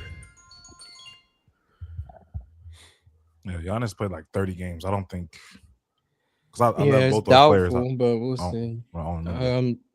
Last time, no, they played against each other in January. I can't remember that game. Now they both played 22 minutes. So Okay. that's probably why you don't remember. Well, it was year 2 then where Greek went to the Spurs. Did he make 2 threes in that game? I think in the clutch to close that game out, and then Wemby blocked him at the rim on a dunk, but Greek closed the game out. I think with those 2 big threes that were made. I might have been their rookie year, Wemby's rookie year, because I remember, and then that was the game Wemby went behind his back for the dunk, if you remember, on Brook Lopez. I think it was Brook Lopez or Dame, maybe one of those people. But yeah, they've had that some good game matches. was January 25th, 2025. So yeah, well, that was second year, right? Second year. Okay. Okay. Whoops. No, I mean I forgot to. Everything's sort of blur. All right, fellas. Well, we're going to go ahead and move forward. I do want to shout out a couple members. I do want to ultimately just shout out the chat. I do want to tell you guys, like the video, subscribe, become a member. Show some love to your favorite basketball platform out there and just the best basketball platform on earth. And football as well. Shout out to the press box. J Dub Prime became a YouTube member. Shout out to J Dub. Appreciate you for joining up. Greek Goat also re-upped his membership. Shout out to the Greek Goat. Appreciate you for joining up. The next super chat that I'm gonna read is from, or the first super chat I'm gonna read is from Dub Ball Out Highlights. Said, "What up, fellas? Thoughts on the Celtics schedule in November? I've never seen the Celtics have a mini West Coast trip in November. It's gonna be tough." So see, the Celtics in November, they are playing versus they have starting in the beginning of November the 2nd, they have Houston, they have Milwaukee, they have Charlotte, Milwaukee again, Philly, Toronto, Dallas, Orlando. But then they play at Denver, at Sacramento, at Golden State, and then they play Washington, Atlanta, and then they play at the end of the month at San Antonio and at Dallas. So Dallas should be an interesting team this year. mm-hmm. If Kyrie is Kyrie, Cooper Flag year 2 elite, Yep. healthy Derek Lively, Dusty May, see what he's like, Morez Johnson. Oh, Ricochet. So was I so was I, if they end up getting busy, was I early or just was I wrong? Run whatever victory lap you want, sure. I don't want a victory lap. I'm if just you wanna, wondering. if you want to claim it, if you want to claim it, claim it. I ain't gonna stop. Because Anthony Davis isn't Go there ahead. anymore. Yeah, and Anthony Davis isn't there anymore. So because Anthony Davis isn't there anymore, I mean, that's probably one of the main reasons why I was as high on them as I thought that I would be. But I think they're going to be. I think Dallas is going to be surprisingly good this year. I think that we could see them. I mean, what did they win? Top 4 last year? seed, chill. They won 26 last year. I think that 26 could, especially if Irv is healthy. Cooper Flag looks like he's really durable. I think the post that's holding up this tent is going to be Lively because he gives them so much on defense, especially as that role man, especially being able to hit guys out of that role. I think that 26 wins could turn into 40 plus. I don't think that's ridiculous to think that. Yeah, I think that could turn into 40 wins. Yeah, Who I do like you guys Dallas. expect I to just don't be think it's Dallas's possible best player? for Cooper Flag. Cooper Flag. You know, I don't think it's a question. well, respect. I don't want to say I don't Yeah, think it's a he- question because Kyrie can very well do that. They just I do- resigned Najee Marshall too. So No, I So expect it to be if Cooper. Kyrie comes, okay, if Kyrie comes back and he hasn't missed a beat, so he's Kyrie like he was before the injury. he's their best player. Cooper Flag's still the best player on the team. No, it's Irv. are we getting Yes. January Cooper Flag, Mars? Yeah. You're however you see Cooper Flag playing next year. I'm saying we guarantee Kyrie is what he was before the injury. Is Cooper Flag going to be better than that? So wait, hold on, Morris. So if Kyrie comes back at that level, and Derek Lively also comes back at his same level, and maybe even a little stronger, then yes, it's still Cooper Flag because they're going to make it so much easier for Cooper Flag in comparison to what it was last season. They're opening up the game for him even more. And plus, I just think Cooper Flag is going to be a better basketball player than them. I think he is too, but I mean, it's difficult for Oh, me. really? Oh, what surprise? Sorry. I mean, it would be in their best interest to make Cooper Flag like the focal point, in my opinion. I mean, Kyrie is Kyrie, we know that, but I think what Flag showed in the second half of the season, like he needs to get more reps. Not saying like Kyrie should be cast off to the side, but I think Cooper Flag, I'm with you, Chill. Like he's gonna be a problem. Like I would lean into that if I was him. He's already a problem, Carson. I agree. And then when you factor in the two-way play, I think he'll be their best player, no matter how you slice it. But And could be funny close. enough, they're sneaky big still too, even without AD, because PJ, Lively, Coop, Morez, Gaffers, Santi is like relatively tall. They got Zachary Ricochet now, who's going to be in their rotation. They're just long. They're a long. They brought back they're a long Najee team. Marshall. I know he's not like, but Najee Marshall's amazing. So they have him. Best guard floater in the league, maybe. of best role player floater for sure. Trae Young. The disrespect. Yeah, like The disrespect. we could do role Wait, player. Sparkles, you What's call Trey role player? Well, Who you- used to have rest that in peace. chill? Brandon Clark used to have that, the best role player floater. Not, but the best role player floater in the league was Rashawn Holmes, as Ox Yeah, it was very much Rashawn remembers. Holmes, then it was. I agree. It was Rashawn Holmes. Elite Then it was ball Brandon knowledge. Clark. Elite Then, ball but knowledge. after Rashawn Holmes, then it was Brandon Clark, Hartenstein. and now it. Jared Well, Allen. now this Harden got version of one. Hard. I heard do got one. I mean, if He that does, little push but- is that little push count for a floater? Yeah, that's a float. I mean, sure, but he a role player, but he like, you know what I'm saying? Like he a bit too high caliber. You know what I'm saying? Nah, he's role. Like we player. talking about Rashawn Holmes, Hartenstein. Like you see what I'm saying? Well, Like, wait, hold on though. oh, Hold on. my 'Cause bad, that was my that. bad, I No. There forgot. was a Yeah, season my where bad. There Rashawn was. really liked. Yeah, it, he never oh, missed it. Ty Jerome flow go crazy. Mhm. Ty Jerome flow go crazy. He the one. He like cups the ball right. Like when he shoots his. Najee still has the most unbeatable floater though. It feels like he never misses. His floater looks unorthodox too. Like it looks. He doesn't have a regular looking floater, but it goes in every time. So you know. Run, they Shout out cooking to- Seattle in the chat, bro. That's Let me cool. join in. I'm not paying attention. Yeah, I'm reading. in on that more. I'm sorry. Hey, I don't read regular super chats unless you put a little bread behind that super chat. It ain't worth my eyes. But And shout not out to even then. Tupac Westside because Tupac Westside put some money behind his mouth. You know, he put some money where his mouth is. Tupac Some jack Westside on it. said, "Morning, fellas. Looks like LA and Denver have pretty easy schedules this season. Odds that we are playing Golden State so many times. Unfamiliar with the new owners. If they build on what MW established, Walters. we are good. Yeah. Why is it Unfamiliar weird that with you're the playing new a owners. team in your division a lot? Yeah, you always Yeah. play them 4 times. If you're unfamiliar with your owners, you can just Google them and you'll learn some quick backstories on your brand new owners. But yeah, Lakers still going to be a formidable team. Your owners sound so crazy. Well, yeah, so I guess Who's your what it owner, is. Swipers? They call him man. What do they call him over there? From my vantage point, we never talk about team owners. Who cares who owns the team? We never. Well, talk there's a lot about that team goes owners. into ownership in the league. Oh, Like unfortunately, the only time team owners get brought up is when they are like directly sabotaging the club. Like then they'll get brought up. So like Rockets Manchester got United, brought up all the time. they were directly sabotaging Arsenal at the time. That's how Arsenal fans felt. Man United fans hate their ownership. Chelsea fans now hate their ownership.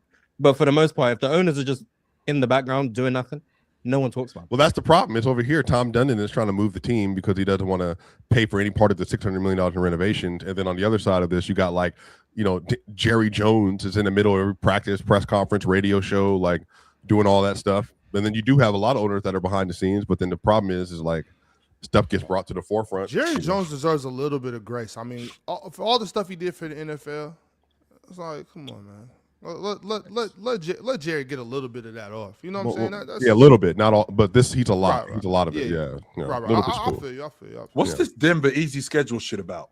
Like they got a stretch where they got to go to Utah, Toronto, Detroit, Philly, back to Utah, and Portland. Come home, got Atlanta, got the Lakers, then go back on the road, got the Clippers, got the Lakers, and Golden State. Then come back home. They got Indiana, Minnesota, the Knicks, Detroit, Phoenix. Then they got to go to Charlotte, Cleveland, the Knicks. Like, what's this easy schedule shit about in Denver? That's just what it is, chill. Everybody got to play. These I don't think teams. you're going to What be the able hell? to find a team that has a schedule where you can't say the same thing. Yeah, stretches at least. Yeah. They said OKC has the easiest strength of schedule. That's because OKC can't play Yeah, OKC. we just talked about that. I Right. think, Y'all did. yeah. I think you were tuned out, which is understandable. Yeah, and then Mark was also tuned out. Rom was talking about it's an NBA. No, listen. Rom was talking about it's an NBA schedule. I brought up Najee Marshall, There's and then he was there's like, no free licks, blah blah blah.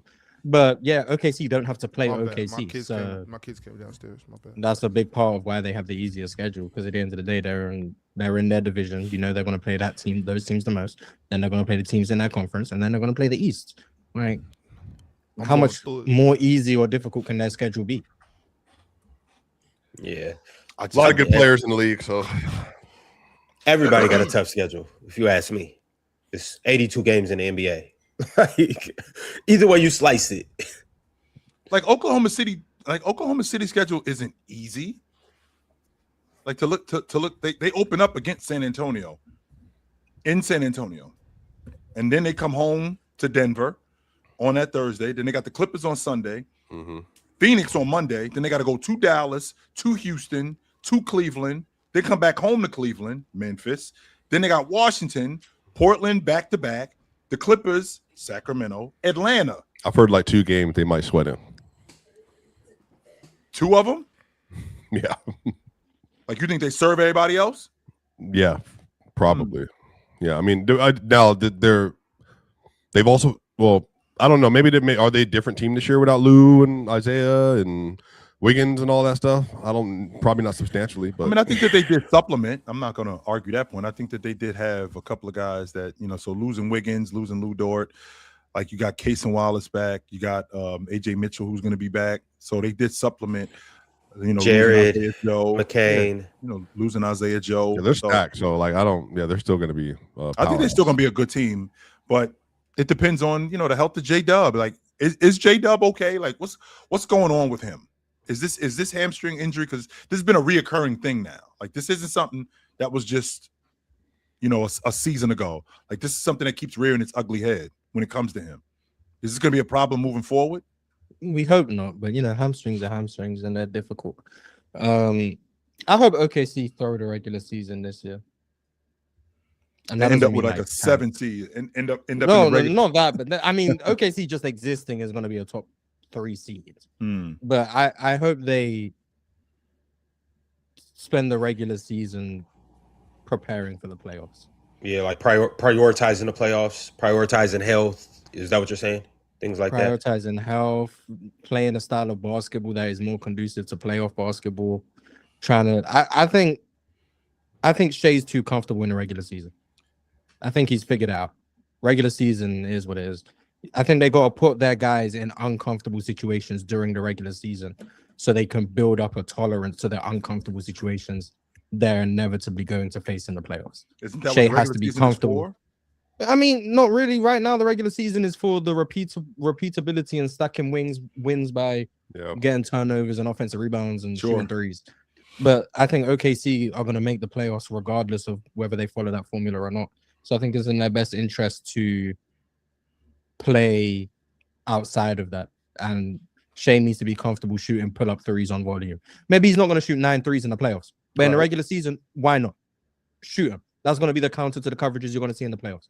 Right. Is Shea going to be able to walk himself into a bump midi every time in the playoffs? No. So get more comfortable shooting those over-the-top contested middies. Like, you're going to have to tank some efficiency. We don't need +9 relative true shooting. Bring it down to +2. That's cool. And Mars, we don't need regular seasons no more. Like, that's to your point. To your point, there was a quote. I think he was talking about international ball, but SGA said he wants to play off the ball more. And that's something that I was thinking about in the playoffs, this past playoffs. Like, he needs to embrace more of an off-ball game, add cutting in, like some of the stuff that we saw like D-Wade do as his athleticism started. Not saying Shea's not athletic, but I'm just saying, like, I made that comparison. Do we think that could translate to the regular season for OKC? And should it translate? Like, should they look into getting him off the ball more? And to Chill's point, I think J-Dub's health is a big part of that because, like, it's easier to make that transition if you have other options, other threats out there. But I'm just curious what you guys think, because I was going to mention that earlier in the show. We were talking about like games we're looking forward to, and some of the games I'm looking forward to is OKC, San Antonio, and what that improvement looks like for both those groups. So I'm just curious what you guys think. Well, I think that's why they got Ben Sturts and Jared McCain in them too, and AJ Mitchell. So they should be able to. AJ Mitchell, Bennett Sturts, J-Dub are going to be the 3 key pillars for Shea off the ball stuff. And once again, if it goes the way I want, Shea more than likely won't be an MVP candidate in the sense of like he won't be like the top dog like he was this year, but it still in the long run could make him a better player. So I think it's in OKC's best interest. I think it's in Shea's best interest to throw away the regular season. Well, let's stay right there, Mars, because to your point, what do you mean about like not being that level of player? Because if you're worried about the stuff that translates to the playoffs, him not doing that as much in the regular season, and he does it in the regular season and actually gets busy at it. Like, what does that mean for him? He's still playing at an MVP level, but I mean, yeah, also if that better happens, but then but I wouldn't. Like, are I you wouldn't saying you bet want on him to that. scale down the usage? You're saying, or like, what do you? Well, he's saying no. He wants him No, to. Play, I want him to yeah. change the way he plays. Yeah. Okay. His usage can maintain. I don't even know what his usage rate was. Like it could be the same usage, but it needs to be in different ways. It can't be the same. It can't be Shea top of the key. We're gonna empty aside or space the floor as much as possible. Shea middle of the floor attack, bump midi, whatever the case may be. Get to the line. It can't be that. It needs to be okay. Let's draw something up. Flex cut Shea in the post. Cool. Let's get Shea catching the ball at the elbow. Let's get Shea pick and roll there and drop, shoot the pull up three. Like Shea off the ball attacks, quick rip through, baseline jumper. Like he needs to diversify his game in the regular season, which will probably make him less efficient, which will probably mean OKC might lose a couple more games in the regular season. But once April, May, and June hit, he's now hopefully built up some of those calluses that led to him struggling in the postseason, and now maybe he's built up some counters to things that he otherwise wouldn't have had if he just coasted through another regular season to 32 on +9 efficiency like he's going to do every time if they let him play the same way. And see, that's where the flip side to me, Mars, is like the stuff that you talked about. Number one, I don't think that has anything to do with Shea. I think that's a personnel thing. I think that they have the personnel to play a more conducive style of offense. That's Mark Dagnall and that coaching staff to change the offense. We need more action off the ball. We need more ball movement because a lot of the stuff that they do is just get the ball to Shea, and you guys got on me when I said this earlier in the season. There's a lot of times when Shea is off the floor, that offense looks a lot more fluid because the ball is moving more. There's more action. There's a lot more quick hits. When Shea's on the floor, he seems to be, and this isn't to take away from Shea's game because Shea is one of the better passers and one of the better playmakers in the game, but he seems to be more of a ball stopper, and they rely on him to almost bail them out of offense a lot, as opposed to when he's off the floor, there's a lot more action. Now, if we can get Shea on the floor and get more action, then I think that even helps Shea's game out. To your point, Mars, we could get Shea with a quick swing and fake and go. We could get Shea on a down screen curl jump shot. Like we could get stuff like that going where he's not stopping the ball. I think that's from the coaching standpoint. I think that's them that they have to fix that. I don't think that has a lot to do with Shea more than it does the coaching staff. Well, I think it's his play type. It's on everyone. It's on everyone. I'm not saying Shea needs to demand they do that. OKC and Shea and everyone involved need to come together and decide that they are prioritizing playoff basketball. And that means sacrificing probably some regular season wins while they try and do that. And I think that's in everyone's best interest because they're not at risk of missing the playoffs. That's why I'm saying this for them. They're going to make other teams. Yeah, other teams, you do this, you might actually find yourself in the play-in. And then next thing you know, you have to play your way out and anything can happen one game elimination. Yeah. OKC, no matter what they do, if Shea is healthy, they will be a top 4 seed in the West. That's just what's going to happen. So they don't have to worry about that. So I would just be prioritizing going forward. But we'll see what they do. I'm just hoping that's what happens. It sounds like that they're going to really quickly, Ron, but it sounds like the Oklahoma City Thunder, a lot of the games that they're going to win, it's just because we better than y'all. Like, we got more talent than you. Like, I don't think that this is going to be a situation where, we have to out-scheme you. No, we just better than y'all, so we're going to beat y'all. But that goes to the point, though, too, Chill. Like, in every practice that you guys have been involved in, every practice that with any sports team, sure, the starters, first string players play against a scout team or second teamers, bench players. Like in college, we used to play against guys that weren't even really on the team. So like it's against those teams or those lesser teams where that's really where you can work on yourself. You can work on your weaknesses. You can work on incorporating things. So when you do play against the big dogs, the repetition's already there and you have it locked in. And like, even to Mars's point, I want to take it a step further and make it less about Shea and more about the other guys. Chet Holmgren. We need to make you a focal point of what we're doing on offense, or really just see how much we can maximize you.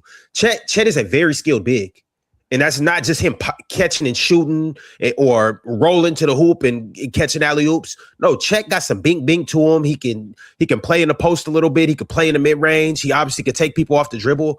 I want to see how much I can maximize him with Shea on the floor, playing off ball. See what I could do 2-man game with them. And then also too, AJ Mitchell as well. I want to see just how much of a I don't want to say featured role, but a complimentary featured role we can make him. And he was getting busy last year, but that was when with a lot of injuries, and he kind of had to do that. Now that we have a full roster, I want to really see how much we can really get him involved, where we can get him involved at, where his bread and butter is, and really just I need to Mars's point, I need Shea to take a step or two back. And I want those other guys to take a step or two forward. So when we do get in the playoffs and teams are trying to box up Shea or sending multiple people with Shea, all right, we're going to go run offense over here. And Shea's just going to be a byproduct of the offense that we're running. Shea's still going to get his regardless. But if now you guys have to focus on this as much as you have to focus on Shea, it just makes us that much harder to beat. I just think it's interesting, Ron, that we got 2 guys this season that just passed. That's it. 2 guys made the All-Pro team and the All-League defensive team. One of them is in San Antonio. The other one is in Oklahoma City. Yet the one in Oklahoma City is garbage because the dude in San Antonio kicked his ass, which is awful to me. That blows my mind. Like, we can't run the offense for him. We can't get him the basketball because the dude in No, but he was good in the first 2 rounds. Sure, he just ran into a bad matchup. He was. He's mentally. He just gets flat. He gets like, certain matchups. He just can disappear a little bit. But that happens to. He's young too. Like that happens to a lot of us when we're young and athletes. Chet's just he's not good at beating good defenses right now. I mean, last year against bottom 5 defenses, he averaged 16.5 on 64 true shooting. But against top 5 defense, he averaged 11 on 54 true shooting. There's a direct correlation between Chet against good teams and Chet against bad teams offensively. And that's what's basically kind of. Is he a front runner? I'm not gonna say he's a front runner more than his skill set is limited. But we spoke about that in the play. Well, I spoke about that because you guys were obviously like talking about like the mental side of it, which I think has validity. But his skill set is just not good enough right now. And the good defenses can know how to guard someone who only counter on a drive is the spin back. Like it's not hard to guard someone like that. Ron, you talk about that. I'm sorry, Carson. Go ahead, Joe. Go ahead. Because Ron talked about that bink bink. That bink bink can get thwarted when you aren't as strong and you can get pushed off that pivot. Like we can shut that down and we can slow that down. Like if you had a one dribble pull up where you can quickly get to that, right? As opposed to we gotta have like first of all, you 7'3". Why do we have bink bink in your game? Why do we need that? You don't need that. I agree, Chill, but it's the NBA that we play in. I do understand. To your point, that one dribble pull up though, I think that's something that could set Chet free. If Chet was just to get a money one dribble pull up, where that's kind of like almost his go to, I think like that. He has such a low release point though. Like he's not. Yeah, it's like here and then it's right. He's not really kind of made for like those types of shots. Like there's gonna be a lot of stationary threes. He might shoot a turnaround jumper over a defender when he has a mismatch. And then it's going to be play finishing around the rim. That's really like what his offense is going to be, minus some vast improvement. The best thing for me would be if Chet was able to add a jump hook to his game. But like he has like, there's no evidence to him being able to do that. Like that. How? I mean, because he's 7'1", 195 and has very rarely been a post player. But he's got good touch. But anytime he's even tried to take a jump hook, it's been terrible. So, I think he's destined to be a play finisher on offense, in my opinion, with some level of mismatch attacking at his best. That's kind of the ceiling. That alongside being a top 5 defender on the planet, that's all NBA impact, in my opinion. Yeah. It may not be the player that everyone wants him to be, and it may not be the player I even foresaw, because I remember maybe Chet's rookie year, and this is when Shea was still already averaging 30. I said Chet's ceiling was higher than Shea's. I remember that. And I said, actually, not beyond that, I said, I think Chet will be better than Shea. I said that. Now, I don't think he will be. But even, how old is he? Chet is 22? 24, I think 24.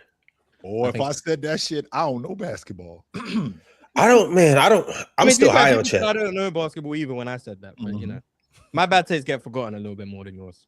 They do. Mars, a lot could change for Chet in 5 years. If it ends up coming true, best believe I'll start victory lapping. Best believe. Yeah. At this point, I don't know if that will come true, but I'm just more so. I'm not even comparing those two. I'm just talking about Chet.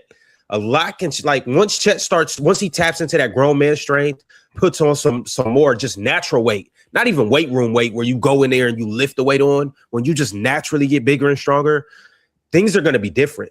Like Chet's going to start having his way, and when the game slows down too, it doesn't have to be a drastic shift. Like Mars mentioned, like the mismatch attacking. Like look at the guy like Porzingis, right? Like Porzingis is not a back to the basket big, but if you run a switching defense and he gets a wing on him, he can convert. Like that's all you really need from guys like that. You're still primarily going to do your damage as a stretch play finisher, but it's just like, can we give you the ball against a small forward and you get a bucket? Like, can you not look frail? You know what I mean? Like, and this applies to Wemby too. Like, can you? I mean, I think Wemby is a little bit different caliber, but I'm just saying, like, it's not necessarily you have to change what you do and how often you post up. You're not going to turn into like prime KG Tim Duncan, but it's just like, can this be something you go to and you are viable at it? That's what I'm looking at, and I think Porzingis is like, when I think about what Chet's offense could be, like that's kind of how I feel like his trajectory could go, and it would make him a lot better as a player. Now remember too, Ron, it ain't like Chet. I mean, it ain't like Porzingis, to Carson's point. Like he got 1,000 moves on the box. A lot of that stuff was quick hits. The year he got to the Boston Celtics, and you guys can fact check this if I'm wrong, but the year he got to the Boston Celtics, I think he was 4th in the league in post points. A lot of that stuff was off quick hits when he was in Washington. Like he was rim running, throw him the ball in the post real quick. He's got a 6'8" guy on him, a quick jump hook, a quick drop step, and put the ball in the bucket, something like that. I think that that's legit for Chet. I don't think that that's something that Chet can't do. Right. But I think the problem that we have is that this soft tag on Chet. First of all, Chet is not soft. You can't be that level of defender and be soft. No, because team. Yes, you can. No, you can't. And the reason why you can't be soft is because if you are soft, then teams are going to go after you and consistently go after you. And they're going to have success against you because you soft. We're going to go. He just lighten the draws, chill. That's all it is. He just lighten the hindquarters. That's all it is. He's just not that big. That's the problem. If you are that level of defense, I don't know any defender that's that level of defender that's soft. I don't think David Robinson was soft. I don't think Evan Mobley is soft. Right? I don't think any of these guys, because the pounding that you have to take, the pounding that you're gonna have to deal with every night being that type of defender, whether it's on the glass, whether it's guards coming in there and beating up on you, that you have to, that level of physicality, you're gonna have to deal with that on a night in and night out basis. If you soft, you're gonna end up folding up. Well, I don't know. It's not soft though, is it, Chill? Because Evan's not soft. Chet isn't soft, but they are not as physically imposing as the people they're playing against. I think that's in what certain matchups. matchups. And the reason why I think that's what a divide is because if you're not physically imposing, you soft. Yeah, that's clearly not what it is. Yeah. At times though, against certain people, I would say more so with Chet. Sometimes Chet can be physically imposing unless it's against certain guys. And because Chet doesn't duck physicality. In fact, on defense, I see Chet go get physicality. Like I see Chet put his chest in front of you. I see Chet put his chest in front of you, take the shoulder bump, and just accept the contact, get back into play. Like Chet only gets dominated. It's very rare. It's very rare where Chet gets picked on. You know what I'm saying? Like especially now as he's getting stronger and stronger. I think Chet is actually very, very far from soft. I don't think he's like, you know what I'm saying? Even on offense when he's getting the ball, he's going into it. You know what I'm saying? Like Chet, I think Chet's a physical player. He's just skinny. He's little. You know he just can't win a lot of the physical battles that he takes part in. But he gets in that fight though. Especially defensively, I agree. I don't think you can be a soft player when you challenge everything at the rim. Like that just doesn't compute in my mind. Offensively, I just think he loses a lot of his physical matchups. And that's what we spoke about, getting knocked off your pivot on your drive or whatever the case may be. Like, he's just not strong enough to match the physicality when other defenders are physical with him. But I don't think that makes you soft. I just think that makes you weak. But it also physically, not mentally. Not even necessarily weak, just light. You know what I'm saying? Like he can be. I think Chet's strong. I just don't think he's heavy enough for his strength to really be felt. But I also think it's important to know, because Jeff T also talked about this jokingly. Not everybody's meant for big moments. Not everybody wants big moments. Chet has not been a big moment guy, but that's also okay. He doesn't need to be a big moment player in order to be a better player. He just is what he is. But he's like, remember the Spurs game where he got free. They actively were making sure he was getting the ball, and they were freezing him out of possessions in order to stall the offense. And I think that happened in the Denver series, obviously, in the previous season, where on both ends, they were just basically like, we're going to turn you into like the solve, and it's going to help us win certain possessions. I think Chet is just kind of like, so far, he's not been a big moment player, but that's okay. That doesn't diminish him at all. Like, I think that's not everybody's role. Go ahead. I agree with you 100%. But don't you think for a guy that's that young, a guy that's going to play, he's already played in a ton of big moments, dating back to high school, AAU tournaments, Team USA, all of that stuff. Don't you think that he can grow into that? Or even just, and I'm not saying he'll grow into a Jordan level player in the biggest moments, but where he's just a lot more, I guess you could say, effective, a lot more, just beneficial in those moments. Don't you think he can grow into that? Yeah, but some people, I think too, though, it's just not their personality. And I don't know how much you can change about that, because I think we've all had played with people who are really good in certain moments and in regular season moments, but when you get into playoffs or fourth quarter situations, you don't want them touching anything that has anything to do with a ball. Or even like in football, 100% are going to shy away from contact in big moments, because that physicality is not a moment they're willing to meet. And I think we've all seen that, but that separates people. But I just think that, like, I don't know how much you can change that in certain folks, because literally, bro, it's an anxiety response. It blows my mind, by the way, Swiper, because as a football player, like, you can't be a football player. There are plenty of soft football players, which is crazy. It's plenty of. You could be like a kicker. I know one personally. Linebackers, safeties, corners. Yeah, a linebacker. I personally know a soft ass linebacker. Yeah, exactly. You are the one that real talk. Look at him, man. It's you. You are the one that's initiating the contact. Yeah, You're a running back. I am the primary ball carrier. I can't be soft. I can't be. I watched tape of Swiper running the other direction when the running back came around the corner. No, but I don't understand how a linebacker or a safety can be soft and play past. But you have freshman year of football. But you have to see that. But you have to see that, though. I think that is the difference. I think you actually have to be in the grind a little bit, because there is something too that if you not in the grind, if you look at certain folks, well, I've seen where. So Swipe, I'm asking, or do you mean like when? Like a player hesitates, like when they see him coming, they like hesitate, or you mean they hesitate? They hesitate. They don't bring their feet with them. They don't bring their hips with them, and they catch. Like, you can tell that if you have a moment in a third down, and I'm either in a hole or we're running, like, there's an outside zone, and I have to meet this person head across. A lot of people, they'll get to these places and they'll like go for the feet, go for the ankles, or even just in the hole, because they're afraid they'll straight miss a tackle. Right. Because they're afraid of that mesh point, because the other person might be bigger than them or be massive or whatever else it is. And there's just a mentality you have to have that, like, the great players, even for you, Ox, as somebody who doesn't watch football a lot, the great players are the ones that are like, no matter the situation and no matter who's on the other side, I'm winning this play. I'm putting everything on the line on this play, even if it hurts. And I got to be willing to hurt more than you are. Essentially, it's kind of what that goes down to. I'm not saying that doesn't exist. Yeah, Ryan Clark was 100%. Swiper, that's not what I was saying, that it doesn't exist. I was just saying I don't understand how you can make it that far and be that type of. There are a lot of great catchers. That's all I was saying. There are a lot of great catchers. A lot of great catchers, brother. A lot of them. When I was playing football, I missed some hits. You know what I'm saying? It's like, I'm cool. Like Ryan Clark would knock himself out trying to knock you out. Yeah. He 100% do that. Yeah. And you know how when you dive and like, I tried to get him. This shit. It happens all the time. Cool, but and again, I don't want to throw dirt on him at all. Patrick Peterson, prime example, chill. There was a play where Patrick Peterson had an opportunity. He didn't want nothing to do with him. To end that, and he literally just whiffed it. Yes, he didn't want nothing to do with him. Nothing. He didn't want to these on film. And when you get in the film room, they do this. Yo, what is this? That red dot. What is this right here? That's exactly what happens. You just get flustered. But then now, there are Ron, some people. I can understand on some level, like, okay, I'm a 6'1" cornerback and I got Gronk barreling down on me. I can't tackle him up top because he's going to truck me. He's going to run right over me. But I can't go for the knees because he's going to end up, again, trucking me again. Yeah. So, like, what do I do?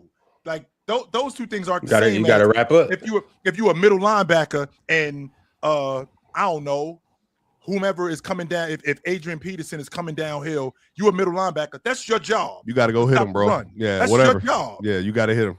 That's your job. But anyway, I don't want to. I mean, hey, go for them ankles, man. For Go real. for them Hey, ankles. hey. No, that's a guaranteed 4 more yards. I'll tell you real talk. That's No, the it whole ain't. point, though.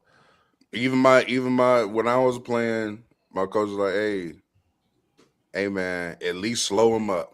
You know what I'm saying? If to the smaller guys on defense, he was like, at least slow him up. We should be a good enough team defense to where at least grab his ankle. It should be 2 or 3 of them coming over there regardless. You know what I'm saying? Just stop or just hold them up. It's real talk. It's the beginning of October, bro. Basketball season right around the corner, bro. I'm cool. I'm cool. Wait, when did you stop playing? Get Ox. My sophomore year. So you were playing on the line? I Like played DN, and then Okay. I played DN. I played tight end. So you're basically just like, no, I wasn't like afraid of contact. I've never been afraid of contact, but it was just like there's like we played Marysville. There was some big ass, you know what I'm saying, Union High School, some big cornfield white boys, bro. They come around that corner. I'm like, shit, bro. But I was decent though. Like, especially like at tight end, I was decent. Like I could catch anything, you know what I'm saying? But like junior year, we had to stop anyway. Like our coach wasn't going for that. Like you're not playing football. So I was done anyway. High school. Yeah, But my I last don't year think was- I was trying to get faster though. Like I was working on my speed because I'm trying to get out by them numbers. Like I'm trying to get out there, bro. I'm cool. I'm tired of getting hit by linebackers and shit. Like my last year was 8th grade, and I was at linebackers, and that's when they started having when linemen don't have an initial person to block in front of them, so they get to the second level, and block shedding is. I was like, you know what? This little basketball, you know what I'm saying? It's a little easier, man. Maybe I Even should. though But my biggest thing though, like, is I never understood football the way I understood basketball. Like nobody ever like my pops played all sports, but we really sat down and did basketball. Like we would play catch, I'll run routes and stuff. Like, but we never really. He would tell me about like getting angles and stuff, like coming off that line. And it was something like it took me a while to really understand. Plus, like the plays, they talking about X this, Y this. I'm like, I don't know what letter I am, bro. it's a much more difficult sport to understand through that lens. I'm about to just go run this route, bro. Throw it to me. You know what I'm saying? Like, shit, I don't know. Aren't they I didn't know if similar? I was supposed to. I didn't know if I was supposed to be Similar? blocking or running routes. I was just The like, two I'm just sports. kind of out here, bro. Basketball and football? No. no. You don't think they're similar? No. You don't see the Not at all. similarities in No. angles Not even a little. Yeah, on defense and angles and stuff, I could see that. But that's weird, Pim, because on defense, in basketball, them angles, I knew where to be. Like I know how to beat you to the spot. So it took me a little bit in football to really kind of understand it. But there's so much more going on. Like if I'm trying to beat you to this spot, but I'm also trying to watch him, making sure he's not coming to take my head off. It's a lot going on. But like I like there's football. there's more margin for error in basketball than there is Way football. more. Like each one of us in Because football. I'm about to put a film out later, Pin, because I'm trying to clips lately. There's if you a linebacker and you don't shuffle and you cross and you overstep inside of a box, it's over. Like play's over. Like you're completely taken out of the play. Go ahead. But this Go the ahead. thing though about that swipe, and I've always had this theory about basketball and football where in football it kind of depends. Like if I mess up over on this side of the field, but the ball goes that way, it's kind of inconsequential. But like in basketball, if I miss and somebody cuts back door, that's usually a bucket. But that's why they do so much motion now, because what happens is if you're doing motion behind the line of scrimmage, what happens is if you're on the second level and you're not reading your triangle, which your triangle, guard, center, running back, then you look at the ball and you think the ball's over here, but the play's back here. But that's how you get these wide gaps in the middle of the defense where the running back's hitting his head on the goalpost, like when you're playing the Lions and Jahmyr Gibbs and all them, like or whatever. But the reason I think this relates to football, basketball, y'all, and Ox specifically is, for me, and Penn, you could probably speak to this because you're a mechanics guy. Your feet and your hips and your shoulders matter more than anything. And I think if you don't have those things in synergy on a court, you're fried. And that's a lot of playing defense. If you don't know how to move your feet, if your hips aren't good, and then if you can't keep your shoulders like square to what's in front of you, like you're not a good defender in any sport. So I just think like that, those are the kind of mechanics I think you have to learn really early, because the better you can master your feet and the better you can master your hips, I just think it just makes you that much better of a basketball player, of a football player, or whatever technical sport that you're going to learn over the course of your life. And it also, your senses for football, or at least when I was playing, are just a lot more heightened, because I broke my leg playing football in like 6th grade. And so then I came back immediately for 7th grade, and I was like, I didn't want the reason for me not to be playing football, because I was like too scared to get back out there. So I played 7th and 8th grade again, but like I couldn't deal with that anxiety anymore. But like it made basketball, like I never got nervous in a basketball game. There's nobody coming to hit me in a basketball game. You know what I'm saying? Like, unless it's Lou Dort on the other side. Once you like conquer the anxiety of football, I think you can conquer damn near. But I also did like combat sports. If you could do that, wrestle, taekwondo, football, stuff like that, basketball and stuff like that. For me, I never got nervous like in a basketball. I did taekwondo. It didn't help me on a football field at all. The thing though, for me though, it's just like and I'm not saying like it was never contact or like that was nervous. Like I don't know. I always got nervous playing basketball. I didn't know it until my sister told me, like, bro, that's just anxiety. Like before the game, I'd be like, oh shit, like, you know what I'm saying? But it was just nerves. But as soon as the ball go up, as soon as the tip go up, it's over. Like, okay, we're playing. But I never really got that with football. I don't know if maybe it was just like I cared a lot more in basketball or whatever. Yeah. And then like in football, I was just like, I'm supposed to get hit. So like, Bill Russell threw up before every single game. He made himself do that though. I just remember my freshman year in high school. No. Well, that's kind of what's kind of bulimic if you're doing that on purpose every day. He threw up because he was nervous. He said that was like almost like a that's like, really bad for your throat. Because that acid, really like, you know what I mean, like. And that's why it's so dangerous for a lot of people, because it's just like that acid from your stomach if you just are constantly bringing it up. So that sucks for sure. I didn't know that.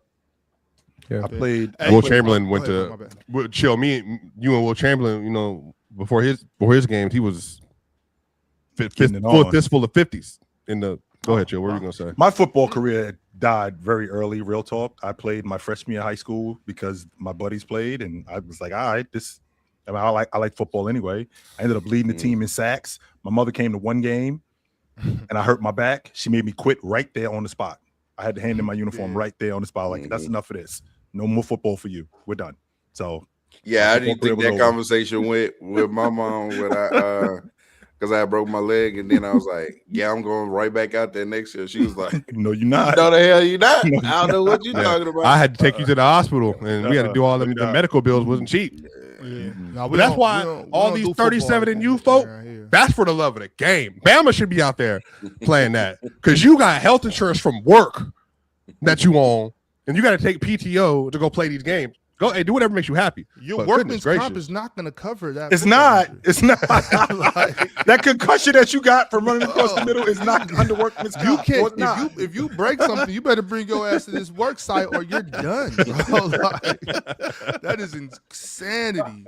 But Ox, would you play like a professional league, like a 37 and up, like basketball too? Well, I'm not 37. Well, I know when you get to the. Basketball, yeah, you know, I would definitely. I mean, I'll play ball as much as possible still. Like football, nah, hell no. No way. Mm-hmm. But, yeah, definitely basketball for sure. I'm hey, man, Carson, how old are you, Carson? I'm 96, man. You gave me Carson. Carson, what, you like 6'6", 6'5"? 6'3". Yeah, but Carson got, if Carson, give me 2 years. Give me 2 years. I'm going to get you on a program. I can get Carson, like, hemmed up. How about Carson is kind of big? How about Carson is good with who he is right now? I'm saying I want to train Carson. Why does Carson have to be on the? I'm gonna get him ready for MMA. Why can't he just be chill? No, I'm getting ready. I'm putting Carson in the octagon. That's where I'm putting him. Now that's what I'm talking about right there. Like I like that. I'm definitely. I can't do any combat sport. I can't do that, bro. The way their heads get all, can't do it. Can't do it. I just always thought that. Just do it with the headgear. When you talk about combat sports, I've always, and I don't want to derail the conversation, but I've always been a fan it's Friday, I've always been a fan of the idea of it. Like, Ox, what do you do for a living? I whoop people's ass. That's what I do. I beat people up for a living, and I get paid for it. I always thought that was dope. So if I'm gonna whoop your ass, you gotta pay me first. I will punch you in your face, but you gotta pay me. Well, I clearly wouldn't because I never have. Like, I wouldn't do actually like the competing part, like actually going to because there's a lot of like fights and tournaments if you just join one of the gyms. Yep. So even when I was doing Muay Thai, it was like, well, we got fights coming up. You can train for the fights. I'm like, no, I'm cool just doing it in here, sparring and all that shit. I'm not finna go get my face kicked off my face, bro. But like, but it's all fun. Like, and it's a great workout. And plus, you know what I'm saying? It's the worst workout in the world, dog. Well, it's. I mean, what do you mean by it's the worst workout? No, like it's the worst thing I've ever done in my life that I will refuse to go back to. It's a full boxing workout because when 2013 when I was in hellified shape. No, but it's stupid. It's dumb. No, but real talk, it's not like healthy. Yeah, it's not healthy. Like Muhammad Ali he's on record saying he fucking hated it. He didn't like it. I don't know how Mayweather does it. Mayweather's 50 years old and still does it. Yeah. Muhammad Ali said in the book, I think it's probably a habit at this point now. He's just been doing it for so long. It's just he hated it. You know what I'm saying? He said he used to let people punch him in the head because he thought he was building like some tolerance. So it's like, yeah, I would hate that too. but the Muay Thai training and stuff, but that's a great workout. Yeah, but the only thing I don't like is like the cat. You know how you do the shin training where you got to stand like this shoulder to shoulder and like kick each other in the shins, like that shit. No, but it's like but I think the issue with the boxing stuff because I don't know if we get to the what's the name today? I don't know. We have an hour left. No, we're about to get to it right now. As soon as we're done. Yeah, I just don't. It's constant movement, constant. Like in between boxing, I'm sure Mars, because you were a fan of boxing as well. When you box, you go, but then you go out of the ring to do like things that have to do with conditioning. Go back to the ring, out the ring, back to the ring, and then when you finish off, you're finishing off with combinations, bro. I'm telling y'all, 2013, I'm in the best shape of my life. I'm training for the NFL. I went in there for 2 hours with 2 NFL. I'm never coming back. Swipe, but that's because you're a football player and y'all used to standing around for half. But I was in great shape. But they don't stop moving. They had great shape for football. No, they had kids. They had kids in there. That's your point. 1994. I know that sounds like a long time ago. 1994. I was in the best shape of my life. I showed up to school. I was 6'3.5", no shoes on. I was 4% body fat. I'm talking about running a mile in under 6 minutes. Running a mile in under 6 minutes. Why didn't you have shoes? Because we got met. That's how we got met. I was joking. But with that being said, Mars, I tell you, I jump in. Part of my workout was swimming. I go up and down the pool one time. I was like, I'm like, what the hell? I feel like I could. But with that being said, I felt like I was in terrible shape. But it's completely different. Swimming is different. Conditioning is different for all sports. Way different. Like, it's not. I could run forever. Get in the pool, Carson. Go up and down one time. Finished. Done. People throw up in pools. They're fighting, bro. They're fighting. Man, you go try to do fucking combination, not combination, but like for 2 straight minutes, you're gonna be dying. Exactly. Exactly. Like, 2 minutes. You be thinking. But that's why regular people fight for 45 seconds in real life and they be gassed. And that be it. Exactly. Think about this for a second, real talk. Think about doing anything. Think about doing anything for 5 straight minutes, and think about fighting for 5 straight minutes. But that's why at some point everybody should get involved in some type of combat sport because you never know when you have to protect yourself. You know what I'm saying? You just never know. And that's why it's like you should spar as much as possible, you know what I'm saying? Train just to be prepared. I'm not saying you have to go do what Swiper was talking about for 2 hours a day and you're not training to go fight Tyson Fury, but at some point you should always be able to keep somebody off. That's another person right there. You think he's out of shape until you fight him. No, it's not worth dying, Mars. You can just go spar. The thing that you just said. Comes to shove, the age that I'm at now, I have 3 thresholds. 3 thresholds. One of them, if somebody jumped on me, can I get them off me? That's number 1. Number 2, if I had to run, could I get away from somebody? That's number 2. And number 3, could I get it on for a half an hour straight? Yes, I can. You can fight for a half hour. No, I ain't talking about that getting it on. No, he ain't talking about that. Oh. Two of the three, I'm with you. If we running from something, hopefully I just got it on me. You know what I'm saying? Hopefully I just got it on me. Yo, damn all that real talk. Straight pumps for 30 minutes? No, sir. Nobody. Hell no. Hey, no, you laughing. I'm including the foreplay and everything. I couldn't do that. I couldn't do that when I was 18. Yeah. Shit. We got this motherfucker gonna blow. But wait. Oh yeah, get to that super chat swiper, and then let's get to the tournament. Yeah, we got a $50 super chat from Andrew Johnson 8919. What up, Goated panel? On an old episode, you guys said Kobe had 5 seasons better than 09 D Wade. In y'all opinion, who else has at least 3 seasons better than that Wade? I have Braun, Jordan, and Kareem. I don't think Kobe has 5 seasons, but Braun, MJ. I don't think that's hate. You know how high of a level 09 Wade was. That's not hate. So 3 specific seasons, or yeah, guy with 3 individual seasons. Okay, 3 Duncan, 09 Shaq? Wade. I don't even think Shaq has 3 years. He maybe if I, definitely don't have 3 yeah, years. he does. it depends. 09 Wade. It depends how I feel about 99 Shaq. Yeah, He was We'll also give it to Shaq. So, yeah, 99 Shaq, 98, 99 Shaq, 99, 2000 Shaq, and then 01 and 01 Yeah. Shaq. I'm fine with Shaq. Yeah. I think Bryant later on in 2000, like when we get past, like he was awesome in 2001, but he got even better after he came back from that injury in March, and then they went into the playoffs. He was rolling at that point. Yeah, Wilt and Bill Russell. Yeah, those guys. Does Kevin Durant Bill Russell. have 3 seasons? I don't think KD has 3. I don't know if KD has 1, Mm. but that's neither here nor there. No, I mean it's right here. Does KD have 1 season better than 09 Kevin Durant? I mean, He might, but I don't think it's the. I mean, 14 probably is going to be the 14 would be the one you can make the argument.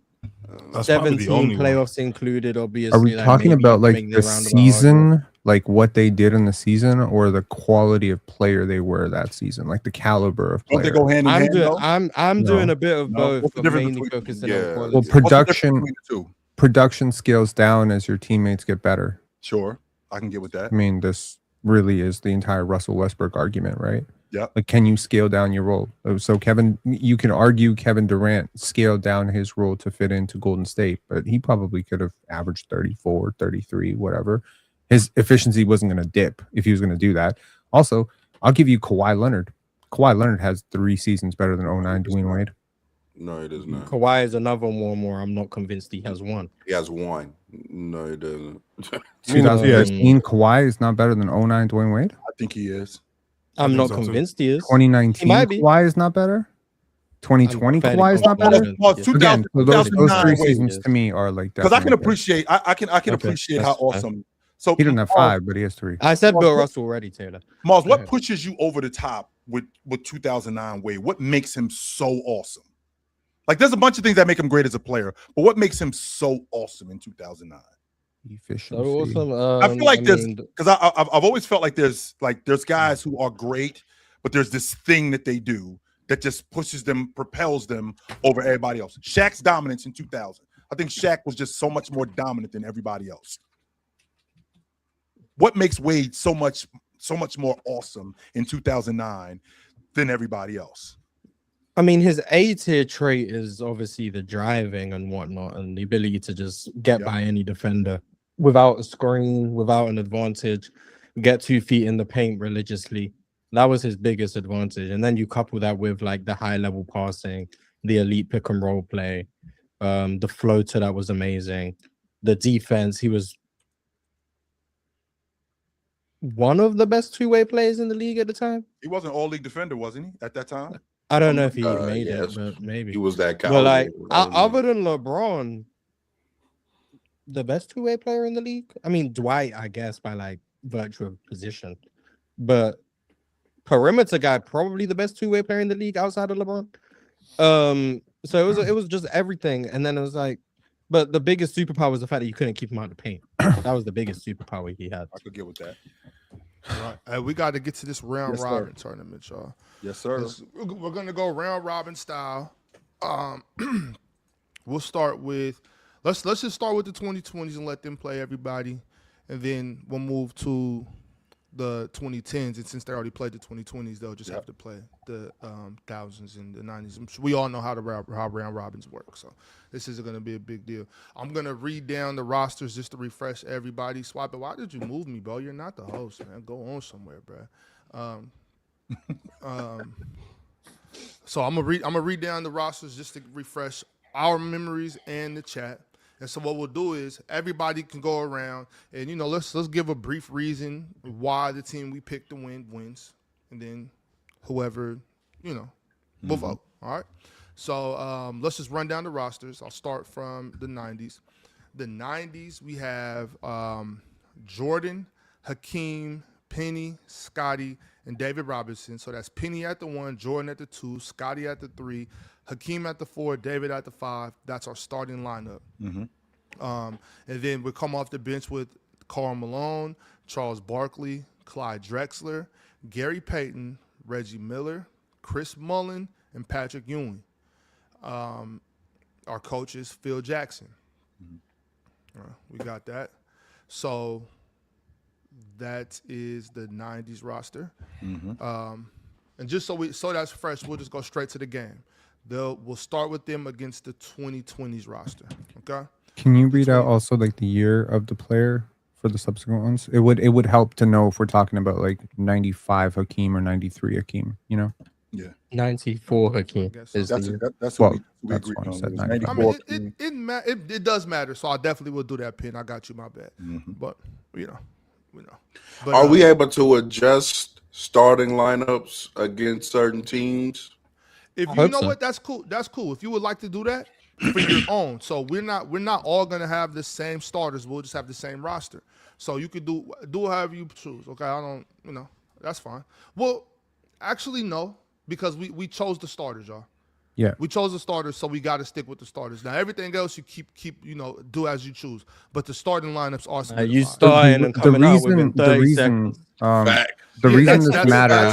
That's up to you. That's up to you. But we did choose a starting lineup, and when we chose our starting lineups, we did take into account who we were going to be playing and whatnot. And I think we tried to choose the best lineup to be able to adjust for all of that. So we do have to stick with the starting lineup. But once again, you guys, you become Eric Spoelstra, you become Steve Kerr, you become Greg Popovich, you become Phil Jackson in your own mind. So however you want to adjust the lineup from there on, real talk, do your thing. Coach got to coach. So just to run it back down, we got 96 Penny, 93 Jordan, 94 Scotty, the fucking GOAT, 94 Hakeem, 94 David Robinson, 98 Malone, 90 Barkley, 92 Clyde, 96 Payton, Gary Payton, 93 Reggie Miller, 96 Mitch Richmond. My bad. 92 Chris Mullin, 92 Chris Mullin, and 92 Patrick Ewing. All right, so that's the squad, and they're going to be taking on the 2020s roster. Starting lineup of 26 SGA, 24 Luka Doncic, 21 Kawhi Leonard, 21 Giannis, 24 Embiid, and then off the bench with 24 Tatum, 25 Jokic, 23 Dame Dollar, 22 Jimmy Buckets, 26 Victor Wembanyama, 25 Anthony Edwards, and 21 Drew Holiday, coached by Eric Spoelstra. Carson, do you want to start off and tell who's going to win this game and why? Yeah, I think. Are you ready? Yeah, I got you. I was rearranging some stuff. I'm going with the 2000s, and this the I'm 90s versus 2020s. Oh, I'm sorry. My fault. 90s versus 2020s. Yes. Yeah. Give me the 90s. I think Jordan's scoring volume, I don't think there's an answer for that on the other side. I mean, Kawhi doesn't have the same level of defense as earlier version of Kawhi, so I don't think there's an answer for Mike. And then Hakeem, I think he's going to cause real problems for Giannis if he's helping or even if he's guarding him straight up. Like I feel like both of their superpowers, Jordan and Hakeem, I don't think the 2020s team has any answer for that. So I go 90s on that one. Okay. To the chat, I've never had the ability to put up polls on this channel. What poll would you like? They would like the 90s, would like to do 90s or 2020s. 2020s like poll. if you want to put up a poll, Nice. 90s or the 2020s. Like which team would you rather? Who do you think is going to win? The 90s All or the 2020s? All right, I got you. I'm doing it right now, Ox. Yes, sir. You're gonna put it on I the YouTube think channel? this is I think this is dark for What'd you say, Ox? You're gonna put that on the YouTube? Yeah, I'm putting it on YouTube right now. Okay, fire. Well, should go to YouTube. Well, I'm looking. Mars, you think it's dark for the 90s? Why? I mean, for the 2020s. 20s, yeah, Why is it dark for the 2020s? What's going on?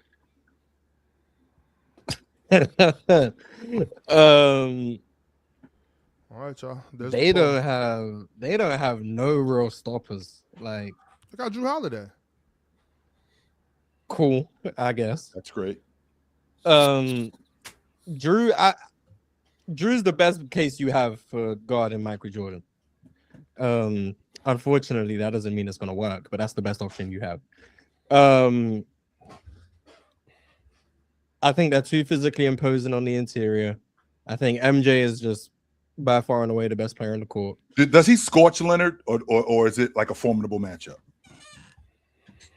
He's frying whoever's on him, but yeah, Okay. he's frying Kawhi. There's too much size. I mean, Penny is 6'7", MJ 6'6", Scotty's 6'8", Hakeem is 6'10", David Robinson is 7'1". Like, there's too much size, too much interior presence, and then they come off the bench, and then like, there's just so much speed. The 2020s team does not have the speed at all. Like Shay's gonna methodically attack Luka, Jokic, Embiid. Like the only injection of speed in this team is Giannis and Ant when he wants to run. Like it's just they lack in the athletic department. They lack in the interior presence department. They're probably gonna get killed on the glass. The shot making, I like the shot making. Wait, of Mars, the how do they 20s. lack in the in the presence on the interior? You got Jokic, Joel, Okay. Giannis, and Wemby. That's it. I mean, As opposed to- Joel's a mid range guy. Wemby is not much of an interior presence, comparatively. Jokic is an interior presence on one side of the ball for sure. That helps. Giannis. And then Giannis is the interior presence on both sides. But the issue is he's matching up with Ewing, Barkley, Robinson, Hakeem, and then MJ is relentless downhill. Penny is relentless downhill. Like it's a lot of rim pressure in the 90s. Don't team. forget that 18-wheel truck, Malone, too. Don't leave him out. Yeah. I know how you feel about him, but don't leave him out. Sure. Like there's a lot more rim pressure, which I think opens up offensive rebounding, which I think is also going to be another advantage they have. Clyde Drexler's an amazing offensive rebounder. Charles Barkley, Jordan's a really good one for his position. Hakeem, David Robinson. Like the second chances, the paint points, the free throw differential, like all of it to me is screaming favoring the 90s. I get 3-point volume can, I guess, balance the playing field. But the issue is, in order to get that 3-point volume, you're now adding even lesser defenders onto the court to try and equalize that. So I don't know. There's too many concerns for me. Sounds like Mars saying that y'all too small. That's what that sounds like. Also, I've been saying this about like the newer generation, as far as the better players in the league. Of course, this is before Wemby. I've been saying this for a minute, but like it felt like the excuse of or the reasoning of every generation gets like better athletes. I feel like that didn't continue into the 2020s. When you look at the upper echelon of the league, it's like Nikola Jokic, respectfully. Luka Doncic, respectfully. Shea, respectfully. Like these aren't when it's like, oh, it's time to stay in front of Michael Jordan, Penny Hardaway, Luka, doesn't really stand a chance. Neither does Shea, to be honest with you. So I don't know. I just feel like they're at an athletic disadvantage unless they just want to supersize it and just play with hella size and put Nikola and Embiid out there and Giannis and just try to make up for it that way. But they are missing the athleticism. I don't think we just go Pippen, Hakeem, David Robinson. I'm not saying there's no counter. I'm saying that's the only way that they like. Like that's not even we go. That's our starting lineup. It doesn't do nothing. You can. So you is can there, like, is there you no, can try is there to make no up lineup for the 20s, y'all, that you could put out there that will really? I tried to tell y'all. Oh yeah, Scotty Barnes would have been a remedy for all of this. You're right. He would have helped. But since he's not on this team, what's the lineup that Chill, we go what to? is with you and Scotty Barnes, bro?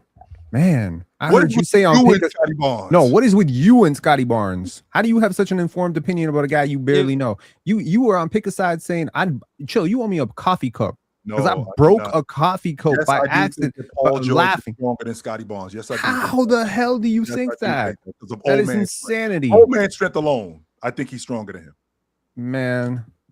There it is, I right? mean, it's really hard for us. A lot of times we do that up here and just all over, but we talk about this guy stronger than this guy without really being able to know. Maybe we should have had Asar Thompson instead of, like whoever you feel like you want to respect. My point is, like, there needed to be a more defensive focus on this because you knew what you were going to deal with the 90s, right?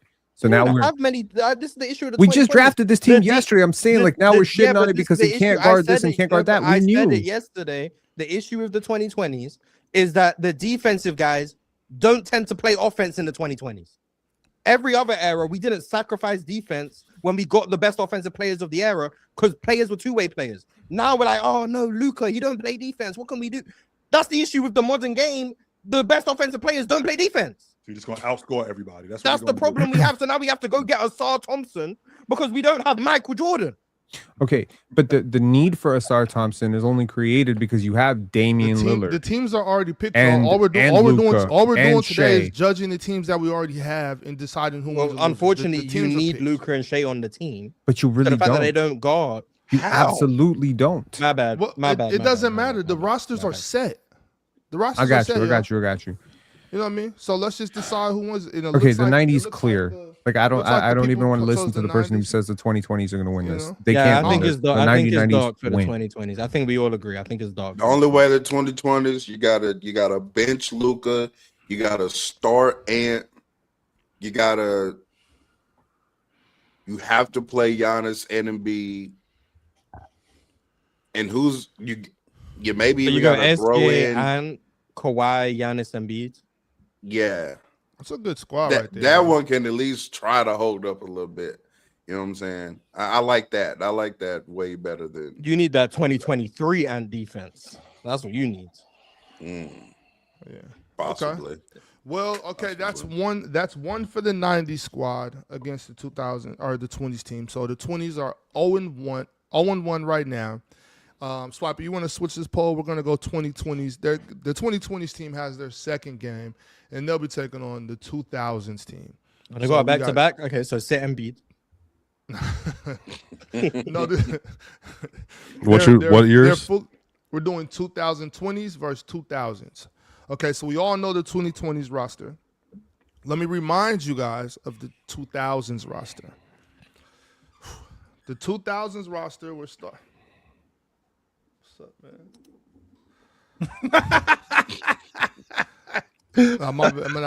man? My son cut his hair yesterday, so he just came downstairs. I'm like, damn.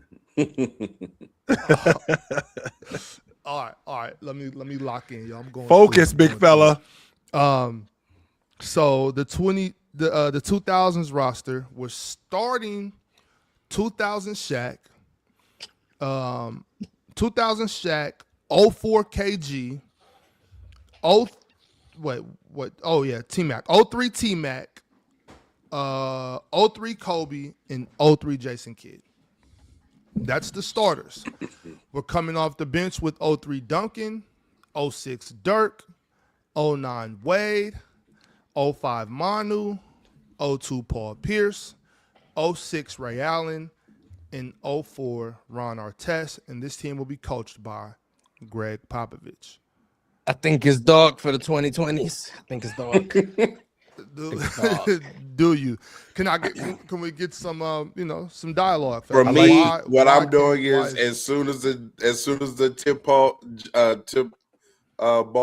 goes right, tip foul, subbing Jason Kidd out. We're bringing in 09 Wade. This dude, go with the Jason Kidd logic. We're subbing out Kidd. We're Brady. bringing in Wade immediately. That's immediately happening, and then it's over.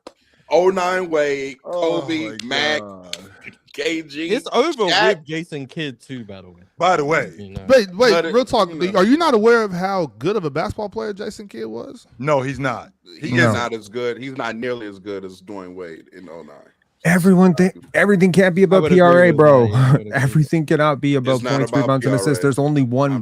There's only who one brought up basketball. PRA I need a besides facilitator, bro. Dwayne You can't Wade just be and stacking. Bass This is why and the Ma- and 2020s. T-Mac.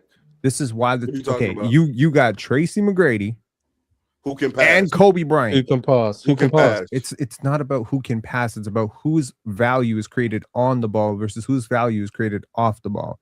Whose value is T-Mac and created as a Kobe's is facilitator. Wouldn't my value be So- higher T-Mac when I can and pass the Kobe basketball? are I need off-ball somebody players. to get Shaq the basketball in the places that he needs. Kobe. Like, I need Kobe someone to can do that. orchestrate. Watch Kobe Bryant play with Shaq. Yes, I did. Did you? Mm. Yes, I did, and he averaged gave 30 Shaq plus the every ball. He playoff gave game. he gave Shaq the ball a lot, huh? Yeah, You the need picture- somebody Yeah, to he organize. did. Yes. You need somebody to organize the offense. It is talking. criminally insane. No, I look, when you said this Dwayne Wade thing, I totally got where you were coming from. And Dwayne Wade and Kobe Bryant is a crazy friggin' like backcourt. If your small forward is Scottie Pippen, maybe, but your small forward is not Scottie Pippen. So you're basically Tracy it's too McGrady. much of a good thing is a bad thing. You have three very similar-ish players, and your interior is Shaq. This is Shaq's team. I think Shaq had enough problems trying to get the ball away from Kobe because he took too many shots, and now he got to deal with Dwayne Wade and Kobe Bryant and Tracy McGrady. My goodness. Do you know that we Tracy are McGrady was the best we passer are of going all we are time? going through the T-Wade interior. and Kobe both played with Shaq, and he touched the ball. Like, I don't like we have literal Also, evidence of Shaq touching the we ball. have- This is with called these like the players. 5 Michael Jordan problem. You cannot have 5 Michael Jordans on the court. Yeah, we don't. We have Shaq, I think D Wade, Kobe, T-Mac, and Kevin Garnett. KG can pass. Who's your first yeah. option? Shaq. Shaquille O'Neal Honestly- is the first and last Okay, option. perfect. All they have to Everybody do else is gets the make ball. an Kevin all they have Garnett to is do a is make an great- entry pass. Kevin Garnett is the connector in this offense. He That's why is we the started one him. who has that like wonderful like playmaking ability, but he himself is not enough. The Jason Kidd, one. what the one? I understand there's passing talent here. All 5 players have an incredible amount of passing talent, but I'm saying there's only one basketball. Sure. So I need a player who can screen. I need a player who can do those ancillary things. I need a player who can organize the offense. None of these players are even remotely close to Jason Kidd as an offensive organizer. So again, I understand trying to match Sure. firepower. They don't. But you don't need to. firepower when you got Shaq. He is your firepower. Okay, but We're all that matters right now is literally who wins arguing this game. which way yo. the 2000s are going to win. By the way, Who wins this game? Oh, That's all. they- are That's they all gonna win I'm with by a doing. Jason Kidd, or wide are they gonna mile. win with Dwayne And Wade? also, So, like, also, they we win also got to regardless. remember. We also got to remember that right now on the stage, there's 7 of us, right? So that's going to be 7 different games, right? So real talk, in your game, you put D Wade in the game instantly. Pin, you don't. Carson, Mars, Swiper, Oh, Chill. You guys, okay. you know what I'm saying? Y'all do it. You do it your way because those are the votes that matter. We're not coming with one vote. It's going to have 7 different votes and how you see this game being played. And so all that really matters is who do you think is going to win, so we can move on to the Yeah, next game. we were just arguing which way the 2000s are going. Oh, Dwayne Wade is coming off the bench for very quickly for me as well. Very quickly. Okay. But Right just on. not If for we did Jason the Kidd. right thing and started like Chris Paul or Steve Nash, then we wouldn't have this problem. But you know, Ox. And they Well, still, they, I mean, and they well, will we don't- win we don't- anyway. Like, the thing about once it is again, we it's don't have a arguing which problem way at they're all. gonna win. You know what I'm Yeah, saying? it's just We which don't way have they're a gonna problem. win. It doesn't make a difference. Yeah, Regardless, because Steve 2000s Nash win. starting is really going to help us when we eventually go up against the 90s and have to guard one of Kobe Bryant, one of Michael Jordan or Penny Hardaway with Steve Nash. Okay. So we This got was so we got the future-proofing. we got the Yeah, and then- 2020 yeah, and then moves in wait, this hold game, y'all. And most of y'all. Okay, so Chill. Who do you got got winning the this game? The 2000s, 2000s or 2020s? I'll take the 20. I'll take the 2000. Yes, sir. Swiper. I think we have a consensus 2000s. I think the matchup with the 2020s and the 90s would have gone differently than you all. But yeah, 2000s is fun. Then why did you say nothing? Well, because it's the majority rules. Like majority was it's a 2000s. I mean, but your argument could have swayed. That's what It could have. 100% could have done that. No, but like I think Absolutely the 2020s not. is just That's better just than washed. people are giving them credit for it. But yeah, I mean, just not really pointing that for the second time. But we can move on. Okay. Well, it looks like we all are going with 2000. So I won't even waste everybody else's time. And it looks like the chat is actually even more decisive with this game. It looks like a 96% to 4%. Nostalgia bias is what it is. Absolutely. That's all this is straight nostalgia. Yeah. So, 1 second. All right, so we have the 1990s and 2000s, 72% of the audience that voted said the 90s win, and then in the 2020s versus 2000s, we had 96% of the audience says that the 2000s would win.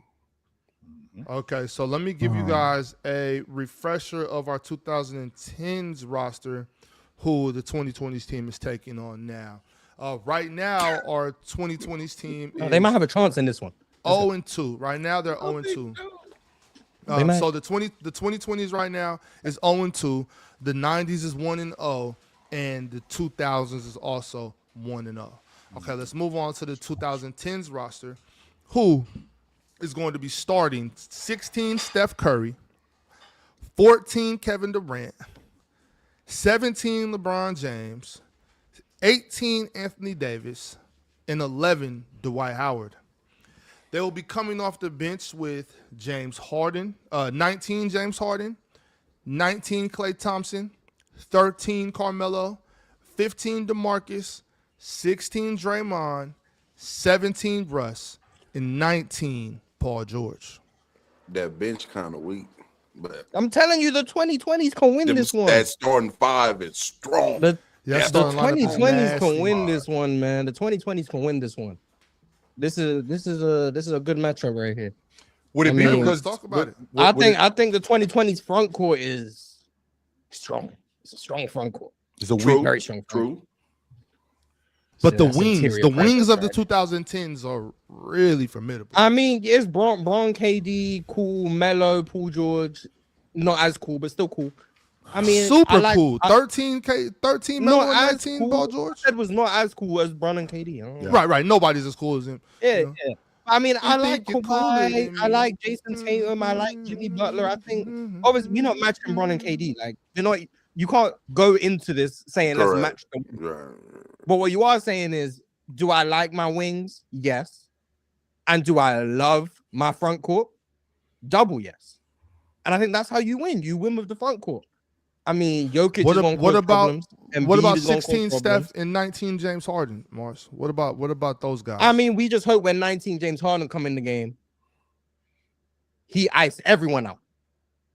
And he just tween cross. That's what we need him to do. We need him to get in the game and ice everyone out. He won't. And then we have our demon, Mr.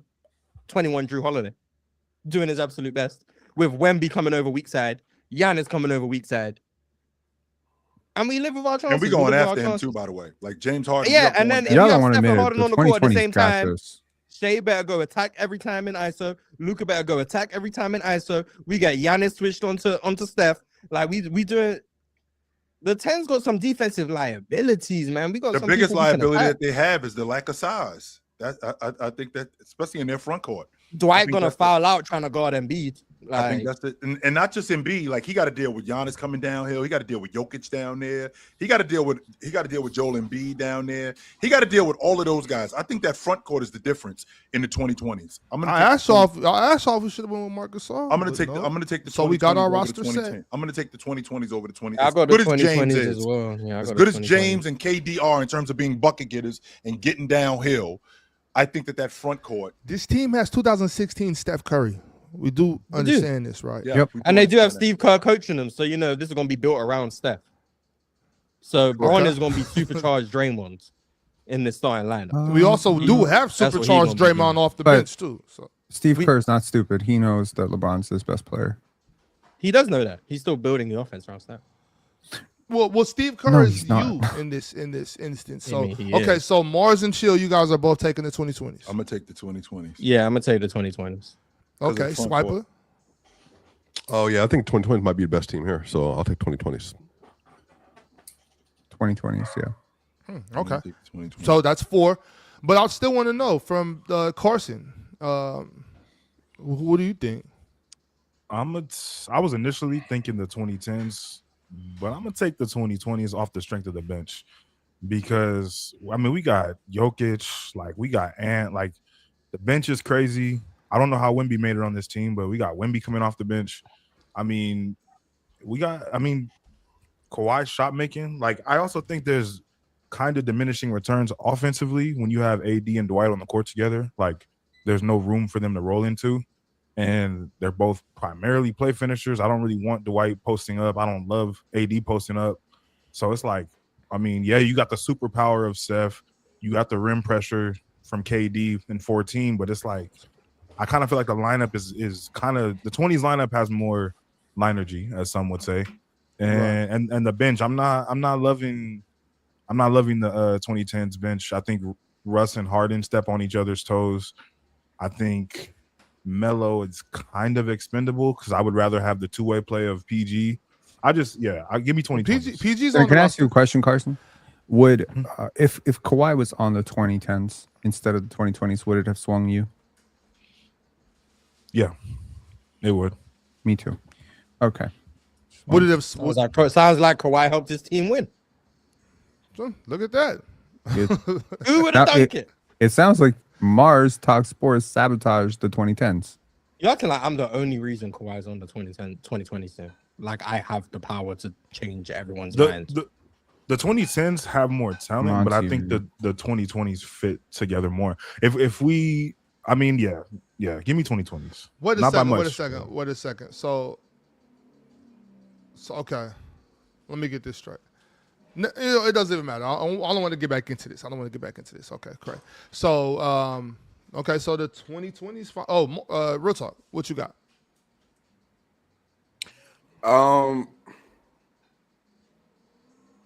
They kind of swung me with the front court arguments, but then again, I'm just thinking like Steph, KD, and Bron, like. I don't know, man. I'm just not going against them. Against this particular team. I don't think I can talk myself into that. Yeah, there's no chance. There's no chance in hell that this 2020s team beats this 2010s team, and it's just not happening. Y'all have been outvoted, thankfully. Yeah, I understand that. Pin. Yeah, the chat got the 2010s. We know how this works. So like I was saying, how much weight did the chat In have? fact, this is the first time that the newer team one beat vote, the one older vote. team. Y'all do know that, right? I mean, does it We count got as a one lot of vote? nostalgia of right? emotions here. It's just one vote, so it's 3-5 right now. But either way, like I was saying, because I did let you guys explain how come the 2020s will win. I'm just want to explain that in the 2010s when you have 14 KD, 16 Steph Curry, and any version of LeBron James, that team wins. Okay, so we got we got 22, depth 65% of the chat said 2010s, and then 35% of the chat said 2020s. Pin, I don't want you to have an attitude because Scotty Barnes isn't in this, bro. Let's just I don't care. talk about the game. I mean, what are you even projecting on at this point? That has nothing to do with what I'm talking about. We moved past that. You've had an attitude ever since Scotty didn't make the team. It's just kind of like get over it. Let's just have fun, bro. What are you talking about? What's the next era that we're doing? Yeah, about? next match. Let's get the next match, man. We'll move on to that one. So now, the 2020s record is 1-2. Mm-hmm. The 010s record is 0-1. Go ahead, Swiper. Yeah, 0-1, and then 2000s 1-0, 1990s 1-0. Right. Okay. Okay, so the 2000 let's go 2010s now, right? So 2010s already played 2020s. They lost. They're 0-1. So now let's go with the 2010s team versus the 2000s. Let's go against 2000s. There's a Shaq problem. Yeah. I don't know. I think if we would have put Kawhi on this team, he could have stopped Shaq. So There's a James problem too. Not really. But I will say, the Shaq having to guard Steph problem Is a That huge pick and roll. problem. That's a That's huge problem. problem. Yes. Like they might have the answer to Shaq. in a way. Not like Is this where Jason in a Kidd way. stays in the game? Hell no. Yeah, no. So we're fouling soon as it tip. Well, at least for my game. For my game. So why does defending. Jason Come Kidd out not of stay in the there game? What's the We're putting problem? on nine. Why is Jason Kidd coming out of the game, real talk, in this particular situation? I would have started 09 Wade to begin with. Right. So for me, when I play the 2000s team, that's my starting lineup. Yeah. Or at least I can't switch the start lineup. So I have to call a timeout or foul immediately so I can get my like fourth best, third best player on the team in the game. I think Steph might break this defense, man. I mean, well, so to real talk's point, we do have a Steph situation. I do think that the coach of this team will be smart enough to go small and put Kevin Garnett in that spot. To be I able, agree, to be but able now to, we've played Shaq off the floor essentially, which is a win for us. Even though KG is amazing, KG at 5. that's that's a part. That's but a part of it. We still won the battle of get Shaq off the floor. Or what if we tell Shaq, but then that's hey, just the Kobe. Now it's the Kobe just- Bryant show, if Drew Holiday is getting cooked by MJ, oh wait, no, it's 2010. Drew's on the 2020s. Right, it's 2010s. So so who's gonna guard Kobe Bryant? Who's gonna guard Tracy McGrady? LeBron. Paul George. Oh, okay. Well,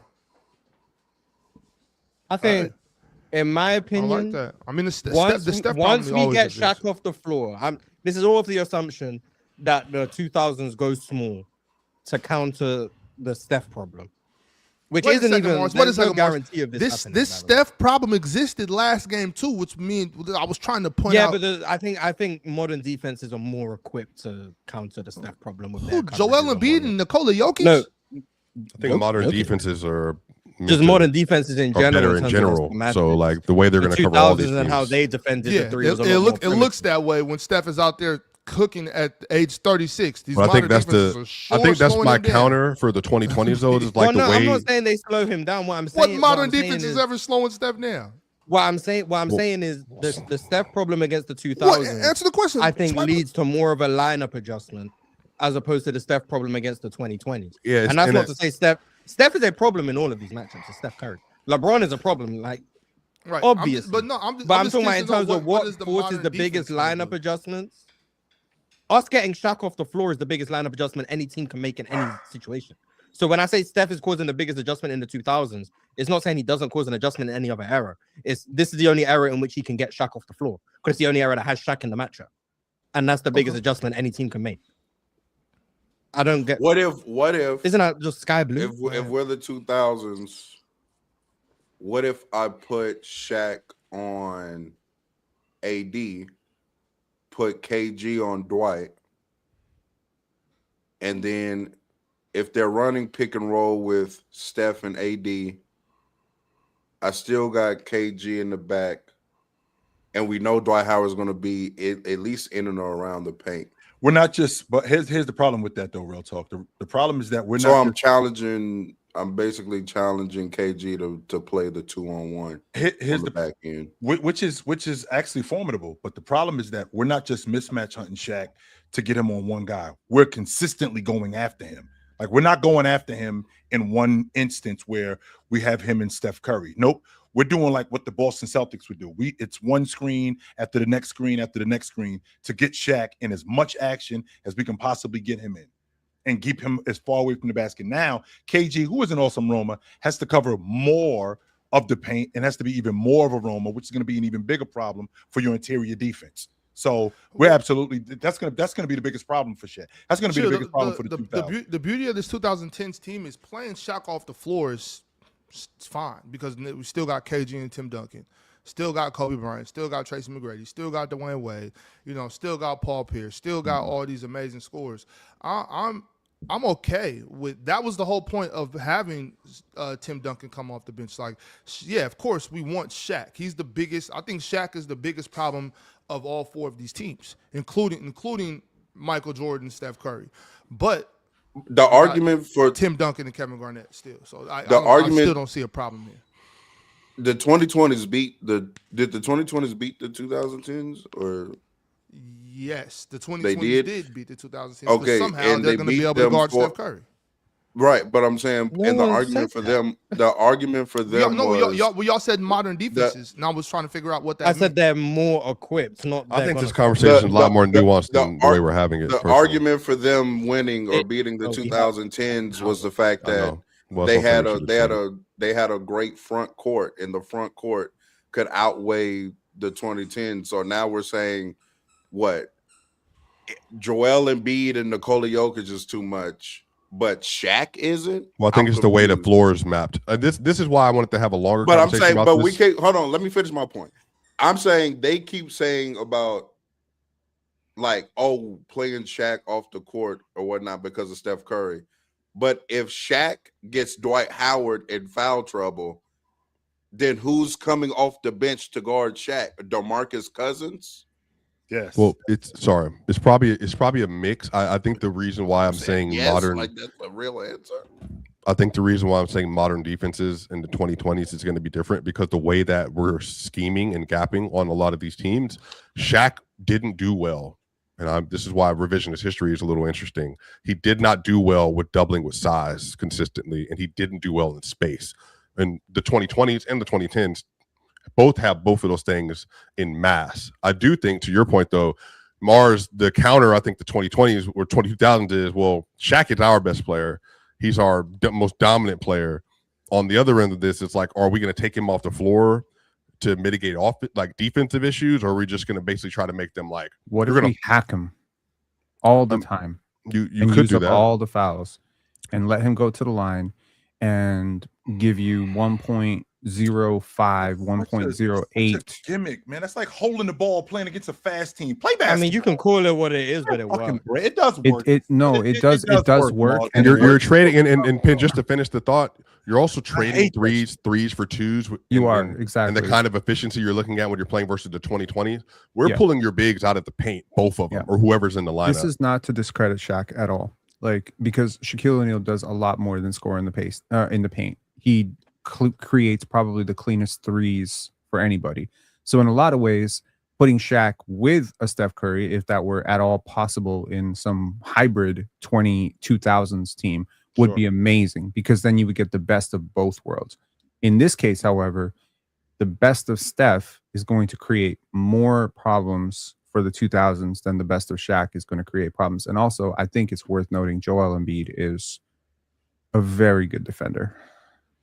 I wholeheartedly He is a disagree with very what you good said. defender. He is We like a just nearly determined 300-pound man. that Like, the 2020s would beat the 2010s because of the front court, and the 2000s have a better front court. I don't but know gonna if I agree lose. though from a matchup standpoint. Real talk. That's what I'm saying. But wait, I'm Joel saying Embiid's that on to the me 2020s. My bad. that doesn't Sure. that doesn't make sense, because Steph Curry would be a problem for Jokic Well, and wait a minute. Embiid when they play drop coverage. But the reasoning to me doesn't make any sense. And then on top So of we that, have Giannis. But and Embiid is Steph better. Curry- Steph but Curry also has to guard.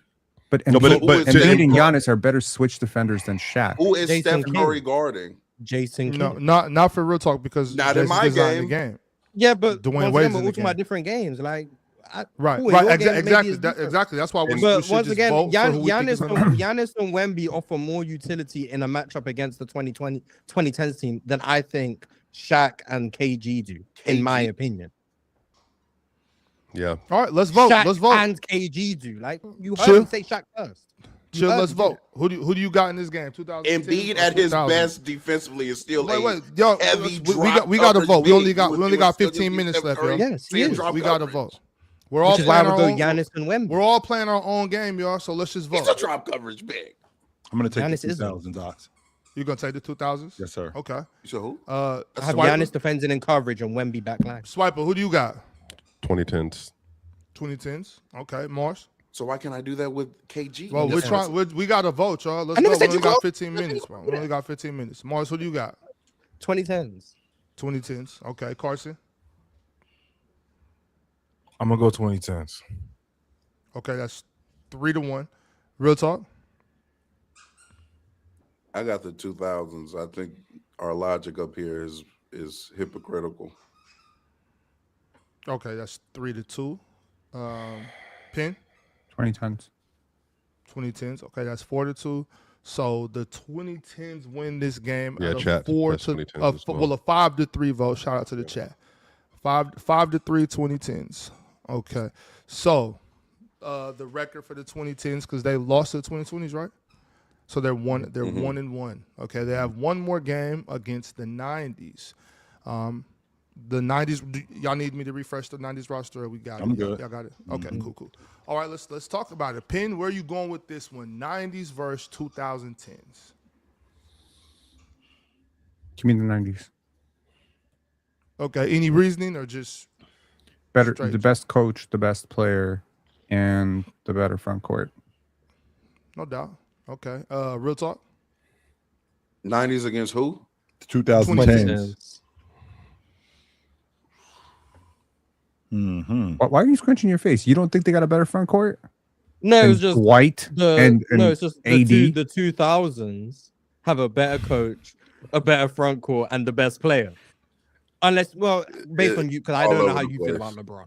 That's because I don't know how you feel about LeBron, which is why I said the best player for you. Maybe they have the second best player, but the The best coach and the 2000s best quite front. literally probably have the best front court of the Period. teams. But yeah, no, but they I guess. absolutely. That's do. why Absolutely that's do. why I found it funny. Let me see. I guess I'll say the. Ooh, this is tough. I got the 2010s. That's my pick. Okay, so it's 1-1 right now. 90s, 10s. Yeah. Go to somebody else right now. Let me think a little bit. If the 2010, Okay, go ahead, Chill. if the 2010s are it, then you have to believe that the 2010s wings are that much better, because this is the same time that we're losing the big man. The big man is now dying. In fact, he might be dead in the 2010s. But we're also playing against a decade where this is the best big man era. So you have to think that the wing depth and the scoring from the wings and the guards overwhelm what those big guys are doing. And I don't think that happens. So I'm Well, going to I think the bigs in the 2000s team are better than the bigs on the 90s. I think I disagree with that, but So we're You don't think 2-1. Shaq, KG, and Duncan are better than Malone, Robinson, and Hakeem? and Barkley and Barkley. Barkley is 6'5". and a Irrelevant. Still rebounding plays a machine. power forward. Cool, and but a we're talking about rebounding like machine. legitimate. You know big everything we said human about beings. Chet We're not talking being about able to size, hold sure. position. Yes. Yeah, but we're talking about big Exact human beings. opposite We're with not talking Chet. about Is a power Barkley forward better who's than Dirk? 6'5".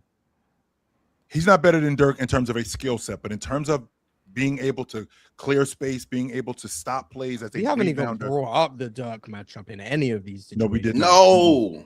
Mm-mm, But we did not. again, it's whatever. I think it's. I'm going to go. That's with why the the 2000s I'm fried going the with- 2010s. I think I got the 2010s beating. I the 2020s. agree. I It's don't- too late for me to change my I vote. don't know But what happened. I think I got the 2010s beating the 2020s. I think I'm changing my vote on that. Don't think it does anything. Well, it's but- too late now. Yeah, I don't think it does anything other than my peace of mind. I know I now pick the 2010s. Okay, but in this one, so Mars, you have 10s, 2010s. and Penn and Chill, you I have got the 90s. 10s as well. Okay, The so 90s it's will 2-2. shoot like 5 threes. Like, it's just Chris Mullin and Lost Reggie Miller out there to shoot though, man. Yeah, you put Chris Mullin and Reggie Miller out there. Then respectfully, I mean, I like my chances offensively even more. Absolutely. In order to match our 3-point volume, you got to make your team worse. Right. Which I Well, like. I'm just saying, like in 48 minutes, they're gonna get on the court a little bit, get out there and do some shot chucking. But and Reggie Miller can play. Reggie Miller can play. Love Reggie Miller. I think the paint is just Swiper. closed, man. Swiper. When the paint is closed, your threes are very different. Your threes Yeah, are very we're- I different. think the because- paint. I don't think it's capable to close the paint when I no, have no, Steph you and KD out completely there. close the paint because Jordan and Pippen, we already saw this as proof of concept. There's already so much synergy here. We already saw them Kobe pound. and Shaq. Oh, synergy don't exist. Okay, Sorry, carry Jordan and Pippen have a very different level of synergy. My point is that duo swarms Yeah, wings. the one Okay, pass the other Penny on the is ball. not a weak defender by any means in this situation.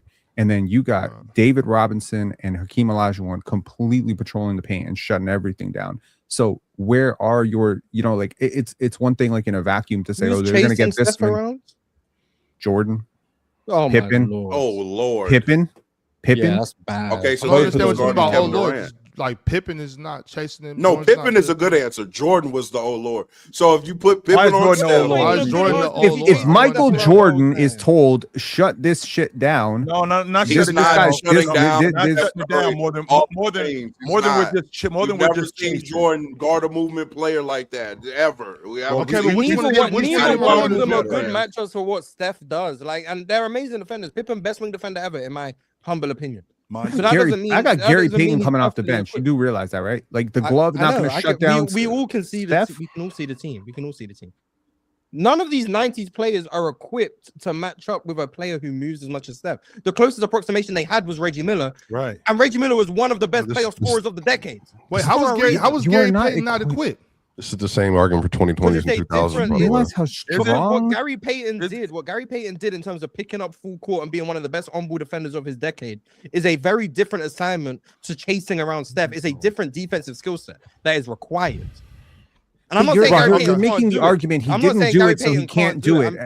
No, I'm making the argument that He we have no absolutely evidence can that any do of it. them can do it. I'm making the same proof of concept you just told me about MJ and Pippen. Synergy. Okay, We have no Dude. proof of concept or any of these guys doing what you are telling them to do against. Why would they beat the We have no- 2020s then? No, Mars, have no you're proof of penalizing the 90s team for not being able to do what they were specifically asked not to do based on freedom of movement, based on play style, based on coaching. So the idea here is not that you can't match the 3-point volume because Reggie Miller and Chris Mullin didn't take enough threes. Go watch them take threes Well, and tell me in a situation where we're wasn't my screwed. argument. Wait, hold on, y'all. Hold on, My y'all. argument Wait. was in order to Wait, come close Morris, to hold on one match the second, bro. Because have to make the team work. you two already voted, right? And look, I didn't decide to talk about the NBA schedule, so we only got a certain amount of time. Okay, so you know what I'm saying? Like, I'm sorry, y'all. I got but the 2010s. Yeah, I got the you guys already voted, so we're 2-2. Carson and Swipe, I need y'all's vote. on everything, I'm taking 09 Wade to chase Steph around before Michael Jordan. Go ahead, Carson. Give me the- okay, so it's 90s Give me the versus- tens. Give me the tens. It's mathematically there's no way the 90s win that. I'm sorry. Give me the tens. Yeah, I got the 10s. and it would be the Threes are same. more than twos gimmick. Yeah, it will be the 10s, but same region would be the 2020s versus the 90s. So for me, so I think Okay. 10s for sure. All right, so clearly y'all know I got the 90s. The chat has the 10s. They didn't even think about it. You know how that goes. So Did the did anyone who cast their vote like decide who Steph was guarding? Yeah, on the it's 90s? When I already asked them over. for the It's other already matchup, over, it y'all. didn't We matter, got to so- move on, y'all. We got. Well, that's why I'm saying we should have The waited. answer we came up with a couple days ago. I didn't want Not to. you, not you, know Ox. what I'm saying? Not you, I Ox. didn't know we was talking about the schedule today. I thought we was going to Scottie spend Pippen. 3 hours. Well, Well, on it's just this. it's just the way that We defense never works. said You we know, said that also a couple days ago. So I Okay, think so the there's- next game we have, we're going to the 2000s. so versus records the- now, Ox, are Okay, is- so records. it's So now the 2020s are 1 and 2. 1 and 2 The 2010s or 2 and are 1. 2-1, Yep. and now we're going 90s are 2000s are 1-1 and the 90s are 1-1. Yep. right. So now they got to play each other. So now Is we're every going team about to go 2-1 except the 20s? Which Oh, see. and who? No, actually. Well, yeah, two somebody teams has to go 1 and 2. Yeah, somebody has two to teams go 1 and 2, right? 2-1. Two teams go 1 and 2. so then we need to face off into the 2010 matchup, Ox. Is that what Well, we need? right now we're doing 90s versus thousands. Okay. So that would be the face. Yeah, the face off. Give me the Right. 90s. Against who? To The 2000. The thousands versus the 90s right now. I got the 2000s. I got the 2000s. I got the 90s. 1990s. Steph would have to either 2000s. guard 09 Wade, 03 Kobe, or 03 T-Mac with Shaq going against Dwight Howard. But hey, Steph Curry can hit pull-up threes, so none of that mattered. Cool. I think you can hide stuff though. I think that would be the question. Yeah, you can hide them out there, sure. I mean, yeah, you got a lot of Okay. defensive I help. mean, Steve Kerr's been hiding Steph Curry for 10 years. Right, Yeah. not against 09 Wade, 03 Kobe, 03 Well, Mac. But if you wanna play iso ball, then I think that works out in your we favor, just though. double and we double when Steph plays out. absolutely. That's what we just Okay, Carson, who double. do you got in the 2000s versus the 90s? Give me the 2000s. Greatest duo of all time. Give me that. Greatest duo of all time. Yeah, is the in 90s have the greatest duo. Yeah, the 90s. Shaq Jordan. and Pippen. Talent wise, give me Shaq and Kobe, bro. Every time. Huh. Give it to me. Talent? The 2000s have the two Yes. best duos, Okay. actually, because Duncan and Ginobili right there, too. We saw what Shaq and Kobe did at their peak, and the question is, why didn't they stay together to win a bunch more? The talent, you aren't stopping them. There is no the synergy between Mike and Pippen. I got it, cool, but Shaq and Kobe cause more problems for your defense than any other duo. I could ever. use that same argument with Scotty and Jordan. The only reason why they got knocked off their pivot because Jordan quit. Yeah, they got Hakeem too. But okay, so wait a second. So that's 4-0. Oh no, 3-1. Sorry, 3-1 2000s. Chill and Swipe. I need y'all to vote. 2000s. Okay. Swipe. Chill. It doesn't matter what I think. I think the 90s, but it doesn't matter. So in Yeah, the chat this, is Every vote counts, Joe. So this one is actually like the toughest game to me. I think these are the best two teams. But once again, the chat, the vote has been cast, and the chat's also going with the 2000s. So it looks like the 2000s takes this one. So the 90s are 1-2, 2000s are 2-1, the 10s are 2-1. Yeah, right. yeah, but then we have Yeah. to replay that matchup And the- again for the championship. So the And losers the- bracket is 90s versus 20s, and the winners bracket Right. is 2000s versus 10s. But isn't it just the same result? Right. Yeah, it's going to be the same result. Yeah, So it's going to be the 2010s same result. There's no changing that. So So that's- 2010s Oh, win. no, because now we're in the finals. Some people might Uh-huh. vote. We go 16 Steph. Hey, this changes things. We're in the finals. This changes everything, Mars. This So we change- clear. This changes things. This we changes go 16 everything. Steph. We liable to fold. This is finals time. Yeah, we actually do go. To So what's the matchup? 2000 versus It's 2010. 2000. Okay, so Swiper, explain to me how they're hiding Steph Curry. All right, let me make this poll real quick. in I that apologize. lineup. Yeah, we finals in 16. Steph can't play Shaq off the floor. Yeah, All right, start. He called No, I Yeah. just need an explanation of how they're Even if hiding they do, Steph Curry. even if they do, yeah, we got Dirk, James Harden in the finals, man. It's over. They lost. hey, Dirk is on this team. You know what I'm saying? It's the Paul same Pierce Dirk is going on this also team. on It's this team. 06 Dirk. He kind of stunk up a little. Yeah, stunk it up. Oh yeah, No, it's 2011. yeah, Oh, it is 2006. Dirk. Yeah. Oh, we got 03 Duncan, 2000 Shaq. Oh man. 05 Would y'all say the 2000s their downfall might be, and I think this is maybe the conversation that they're going to be more dependent on isolation basketball to a way that would mitigate some of the overall effectiveness as opposed to the 2010s will be able to play a more team style offense. Well, well, no, because Manu Ginobili and Tim Duncan are on this team as well. Yeah, but they're not. Well, They're but not I'm what? saying like if Kobe, Shaq, and T-Mac and Wade are on the roster, I guess. So like if you are, to Real Talk's point, if they're mismatch hunting, which is smart for them to do, and you're saying, okay, we're going to load up the front of the court with Steph Curry switched on to Wade or switched on to Kobe, and essentially we're going to then turn into ISO ball, and now like we're kind of watching Kobe, which he very well could, cook Steph at the top of the key, but then now it's like we have gap help behind, but Kobe's holding the basketball, even if he's making 50% That's of not the even shot. how we would attack Steph. Well, with I know, but I'm Kobe the and real talk. Wade Just let me who- finish, because I feel like I've been getting interrupted multiple times today. I'm not trying to say that's the only thing, but on the other end, if you do then want to attack Steph, like even off the ball, real talk, I'm saying that wouldn't it be beneficial then for the 2010s that if we're like, what would be if you're attacking Steph, for instance, like off of like, down screen, and you're trying to get him somebody swung around to the middle, and then it's like a late contest or something like that. Like, do you think 2010 has enough size and athleticism in the middle of the floor to mitigate some of that real talk like that they're going to run into with having LeBron and having Kevin Durant and some of the other players out there? Would that help? No, I think that first off, we're not ISOing Steph from the top of the key dribbling at him. We would put Kobe or Mac or D Wade on one of the blocks.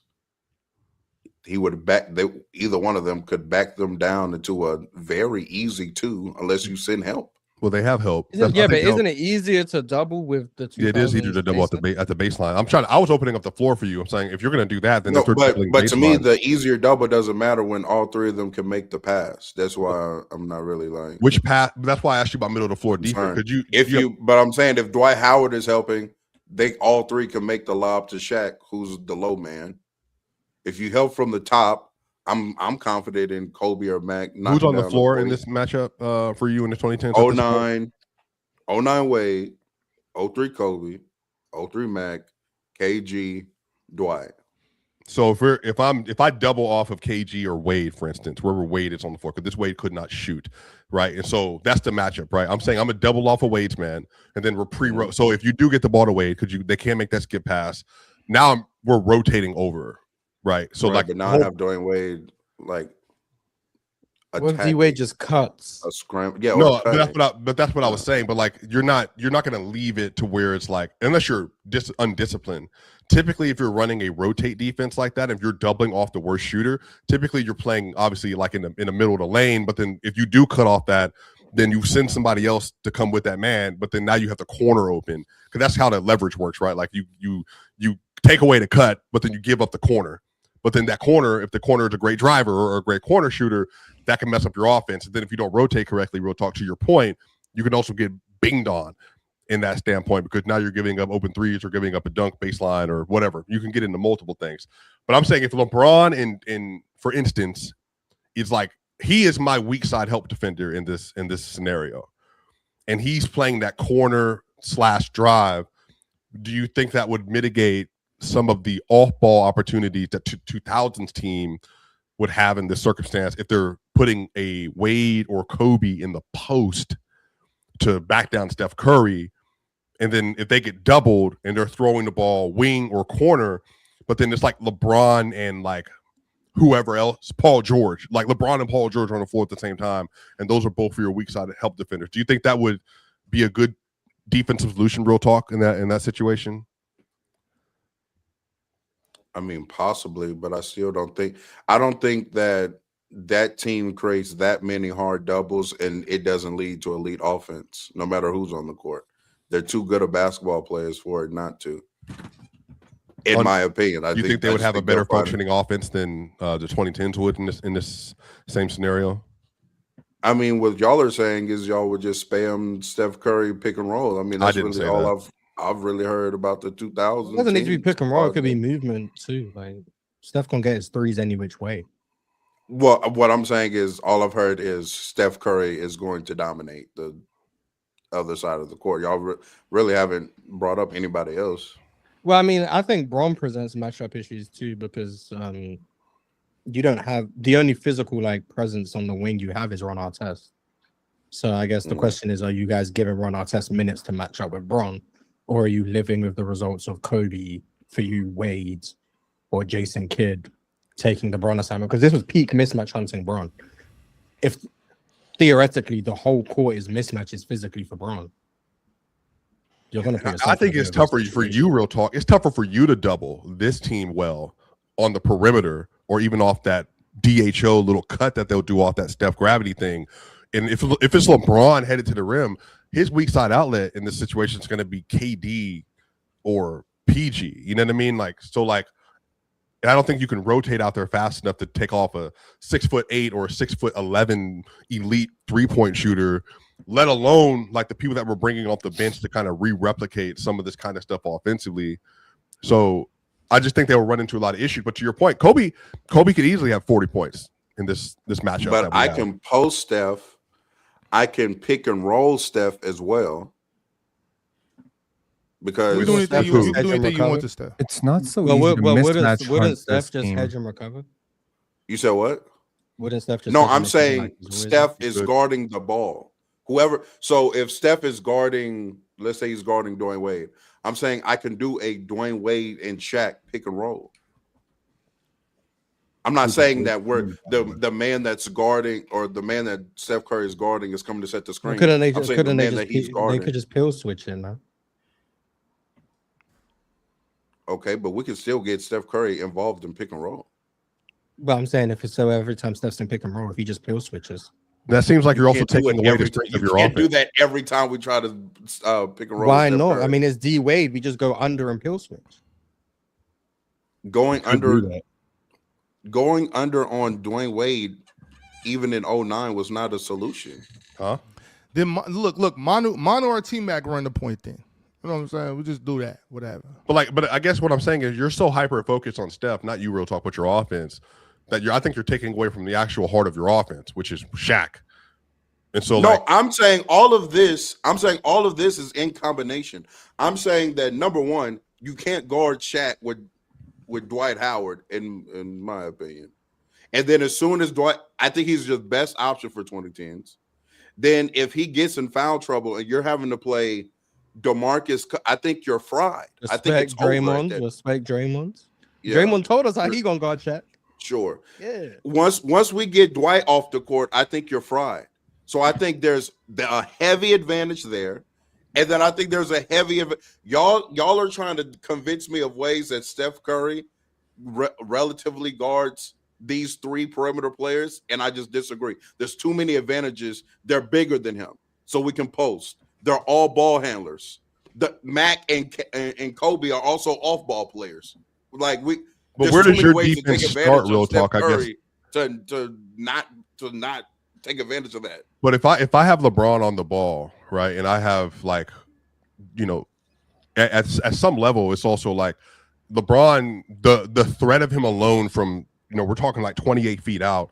If I'm giving you in a double drag, if I'm getting you in a pick and roll, which we're running a lot apparently, like, and then this LeBron driving downhill, or even if we run a run 4 pick and roll with it's LeBron and Steph Curry, and you don't handle that pick and roll correctly, and then now LeBron's a freight train coming downhill, or I'm popping out the Steph, or if I run it the same thing with KD, and like, you know what I mean? Like I guess I'm trying to figure out like. So I guess his 2010s team didn't need 17 Kawhi after all, because it looks like they won this tournament. So Trap pick 2010s. I just want to say one thing real quick. The 2000s every time bench, the 2000s bench, and cry. The 2000s still bench crying about it in the comments. Clearing. Like yesterday, they were still crying about it, and looks like 2010s won after all. So hey, check it out. That's insane. Well, either way, y'all, we got it. We got to read these super chats, so we're over time already. Shout out to the 2010s for holding it down. And Kawhi was the only one who beat the 2010s. So wow. Kawhi was the difference. This is amazing. This is amazing. The level of crybaby shit. God damn, the level of crybaby shit that I've been seeing. But Kawhi was the only one to beat the 2010s. Oh, from a community that doesn't even respect Kawhi. So this is crazy to me. But shout out to y'all. Shout out for being crybabies. Good job. Let's get to these super chats, y'all. You can remove the poll swiper if you want to, or just keep letting them. It don't matter. Let's get to it. We got Macho Man 1243. If you could pick a sports era of controversy that was going to be a setting for a biopic movie, what would it be? Me personally, I would pick the steroid era of baseball. That's actually a dope question. Well, the 2000s, because you would had the Barry Bonds plus Sammy Sosa plus Mark McGwire, that whole run chill with that 2001, 2, whenever that happened, when we were getting all three of them chasing 78,000 home runs, and everybody was looking like a pack of meat. Like real talk, when you go to the store for Thanksgiving to buy that ham and they got that wire around that ham, that's what they look like in their baseball jersey. It was just everybody just pop it out of the buttons. You had the 2000s, all the NBA stuff, stuff that we don't need to talk about, but stuff that's happening in 2000s in the NBA as well. The scandal with Brady and them in the 2000s. Deflategate. What are you talking about? No, that was 2014. They were taping practices. Huh? What was happening in the NBA? There was stuff happening in LA, in Colorado that would have been a biopic for sure. Okay. Yeah. Well, why can't you just say that then? I really don't think that you guys understand how big a deal O.J. Simpson was. Oh my gosh, that was 1993. OJ was Jordan before Jordan. Like he was that big a deal. Mm-hmm. And for him to now go from that to being as a player or a celebrity. Both. So really quickly, Penn. He ran for 2,000 yards in 14 games. Like we're about to get some more MJ glaze about how he transcended life. Well, I just want you to think about this for a second. In the 1970s, running back was king. That's how teams won. OJ was that running back of the 70s. Yeah. In fact, his teams, the Buffalo Bills, they threw the ball every year. They were in last place in throwing the football. He was their offense, their entire offense. In addition to him running through airports. He was Mr. America, bro. He was everything. I know black eye OJ. I don't think you guys understand how big a deal OJ Simpson was. He No, was white. He was genuinely white don't. famous, by the way. He was like he OJ did not consider himself an African American man until he needed to. Shout out to Johnny Hancock. But he was not Swipe. It's not that he didn't consider himself black. He just didn't want everything to be like, oh, first black this, first black that. He just wanted to be known as I'm me. You know, it was. I'm saying it was. Swipe, and you know, a lot of people gonna be sensitive and take that a certain way. It's not like he was. No, it was his deeper blackness. with OJ than it was deeper than OJ with that though. OJ and per his ex-wife even they talked about this publicly. He had an identity crisis for several different reasons, and that was a part of it. Right. And so when OJ met Nicole, who was a waitress, who was like, what, 14 years younger than him, something like that? Because she was like 17 years old when he met her. He was like 31, 32 or whatever. Yeah, she was a waitress. 18-year-old kid. Yeah, she was a waitress, Mars. Waitress. Okay, 18 is legal, Mars. Relax. No, it is, but it's still a 14-year gap. It's crazy, right? But chill.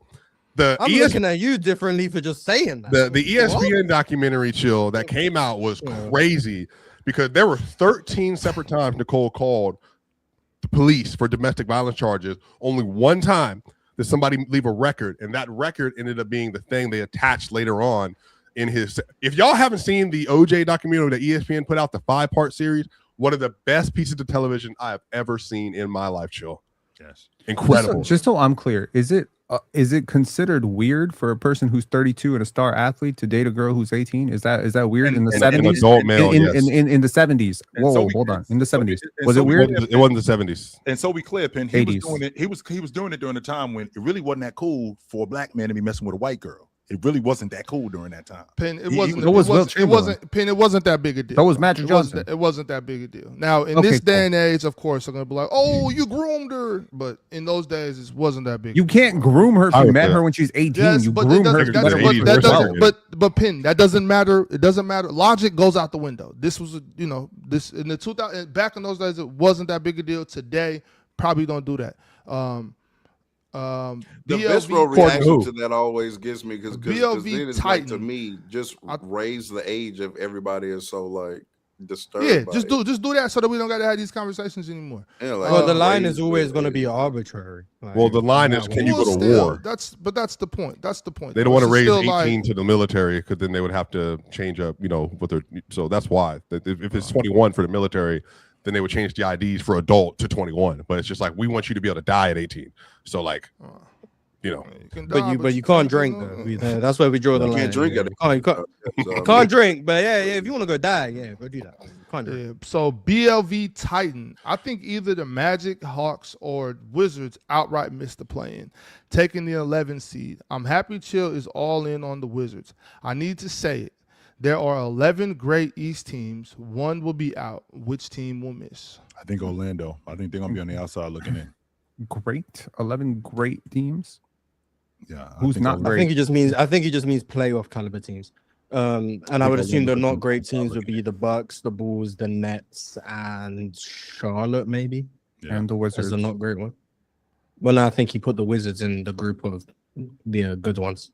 Okay, so I guess I'm answering the question on which one will not be great. The Wizards. Mm-hmm. And if you do think the Wizards will be great, there's some free money waiting for you because their line is very low.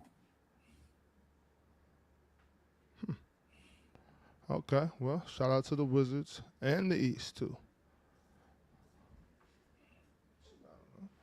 Drew knows ball. Since we're talking about football, do y'all remember Kobe giving a speech to the Eagles before a game versus the Rams? An NBA player giving a speech to NFL players is crazy. LOL. Think we'll see that again? It's Kobe Bryant, bro. He can talk to whoever he wants. Yeah, he's a legend. It's Kobe. Everybody wants to listen to Kobe. Didn't he talk to the Alabama football team too?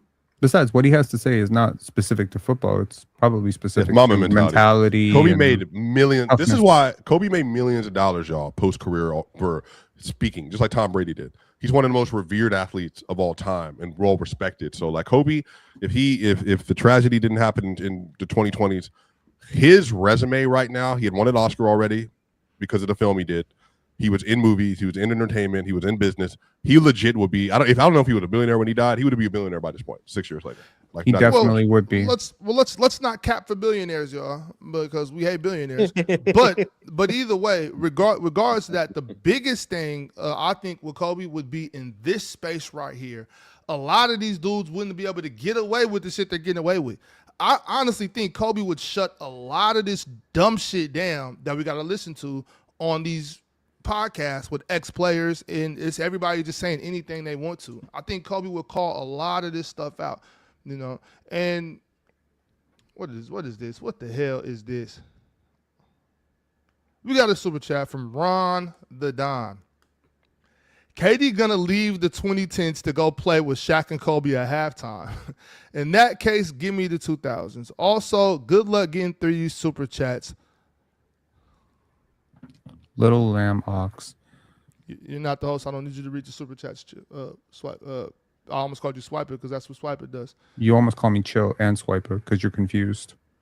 Yeah, I'm confused. Why He got you all frazzled. I'm confused, wondering why you're talking, and I'm reading super chats. Read all the super chats. Spanish Jose.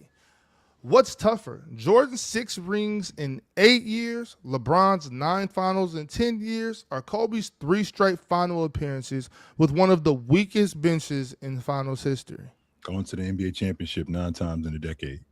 6 and 8. I think winning 6 rings in 8 years. I think that kind of. I think 6 and 8. Culture. And the Lakers bench wasn't that bad. They just check boxes people don't value. They had Like one of the best. rebounding They had size. one of the best rotation players in the game, and Lamar Odom. Yeah, our size was One bench player, that's yeah. that's That was a hell of a bench player, man. Shout out Yes. to I him. know, but that's like Hey, shout out Shannon Brown, by the way. I watched that series the other day. He was making clutch shots apparently. Yeah, I'd probably say the 6 and 8. Out of here. Yeah. give me the 3 straight. We know what kind of who was actually playing it. I'm sick of y'all today. My bad. I'm tripping. Go ahead, real talk. The 3 straight might be my second, though. Yeah, we, That West we was- that keep it West real was the a talk. weak- weakest bench. And yo, Kobe was so good. He doesn't need y'all to do this. You know what I'm saying? Like, No, I'm saying we But were that in real comp in the 2018 run was conference. crazy. we don't gotta was pretend crazy. like he was out there by himself. he Who said wasn't, that? but people overrate. Ooh, no one some up of here, those. but some people have definitely said that. Yeah. Some people overrate that team because of the results when those players weren't what they were before that. Yeah, They people didn't think have- Andrew Bynum was He talking about already Andrew good. Bynum. Yep, he talking about Andrew Bynum. He I'm wasn't talking already. about, I'm talking good. about Pau Gasol too, and I love Pau Gasol, but people Andrew Bynum swear was dope. Not in 2009 and 10. and not in the No, he finals. wasn't. Andrew Bynum peaked in like 2012. Yeah. They did open up the game though, real talk in game 5 with Andrew Bynum getting 4 straight post ups. Yeah, because we spread the love at the beginning of the game. Yeah, as you should.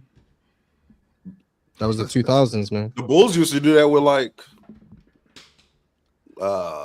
Bill Cartwright. Bill They did do that with Bill Cartwright, Cartwright. They yeah. started the game throwing the ball into him. They go And right the to him, Thunder right used to him. start games with Kendrick Perkins post ups. Kendrick Perkins post ups. Yeah, what does that I'll mean? never forgive.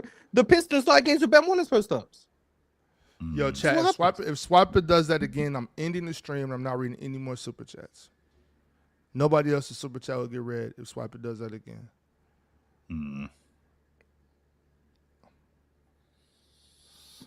Teddy Hart, 70-72. I got 2 words for you, Ernie.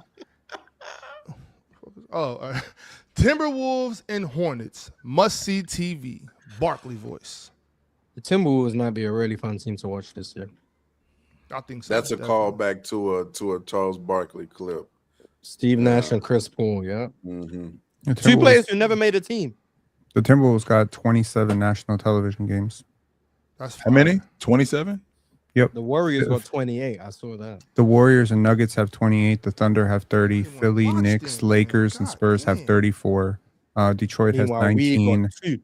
Mavericks and Rockets have 21. Pacers got 11. Hawks got 10. The Clippers have 8 for some reason. I don't understand this. They gave us Why? 2. They gave the Bucks 2, and it's both against the Heat. Bucks. Oh my God. That's all the time they need to be on that. Like, Andrew Johnson says, Swiper, what we betting on the Nuggets being over 60 wins? Swiper's not here, but I don't know. That would have been a good The Nuggets will not be over 60 wins. Well, let him Guaranteed. tell it. He said if they're healthy, they're going to win 60 plus. So If they're healthy, they will win 52 max. That's Swiper max. said that. I don't think people have factored in that if the whole league is good, you're not going to see as many 60-win teams. Like, You might be Well, lucky to that's see not what he one believes. 60-win team, and it might be the Spurs. They're just logistically, it's difficult. Chill. I don't. Do you remember what this was about? Nas the GOAT, aka PC, says if this hits, I got to give you a cut. Chill. What was that? We're talking about the Jazz. Oh, Yeah. okay. Wait, chill. What was that number we agreed on again? So I got to write that down. All right, so 40 it was a great show. No, Appreciate please don't y'all do pulling this. up. That's who it was. Thanks for You said 40, 40 how much? I think it was 40 plus I think wins. we're gonna do 40 wins, something like members only stream tonight. But hey, catch the same place tomorrow. Peace, Yeah, we still got like 8. We got we got actually- 21 super chats. No, we don't. No, we don't. Thanks a lot, Swiper. Appreciate it. But See y'all please, tomorrow. please don't do this. Okay. Merry Christmas. Yeah, Merry Christmas. Okay, can we just please respect the people who sent these super chats? I get really frustrated every single time y'all do this. Dog. Chill, bro. Nobody even ended the stream. Yeah, well, I can't even have a little fun. Shit, it's You've done it Friday. before. That's why I've never done it before. you actually have done it before. I'm we're gonna do it arguing again about today whether if you it's keep been done. crying. Yeah, can Okay, we read this? you're gonna be the one to ruin it. If you keep crying, I'm ending the stream. So if you want to respect the super chats, stop crying. I was just playing, bro. Relax. I'm just having a good time. It's Friday. I ain't got no job. I ain't got shit to do. You at your job right now. Oh, this is you didn't get the reference. You didn't get the reference. You didn't get the. You know, they say when you love what you do, you're never really working. This isn't work. You never work a day of your life, huh? Yeah, this isn't. There work. you go. Okay.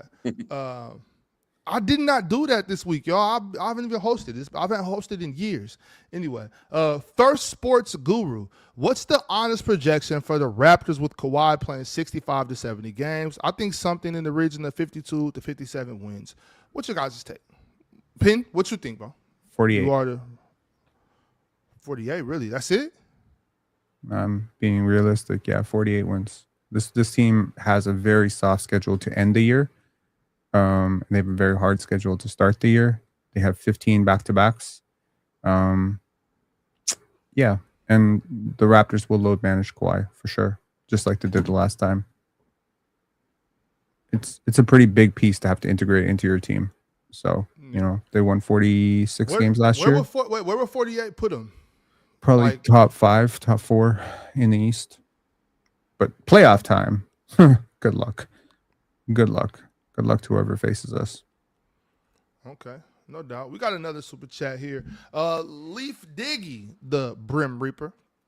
I did like Buddy when he was in Phoenix, but I need some answers. Can somebody other than Bobby explain to me how Amari Stoudemire is a Hall of Famer and somehow the Nets have the most back-to-back games? WTF.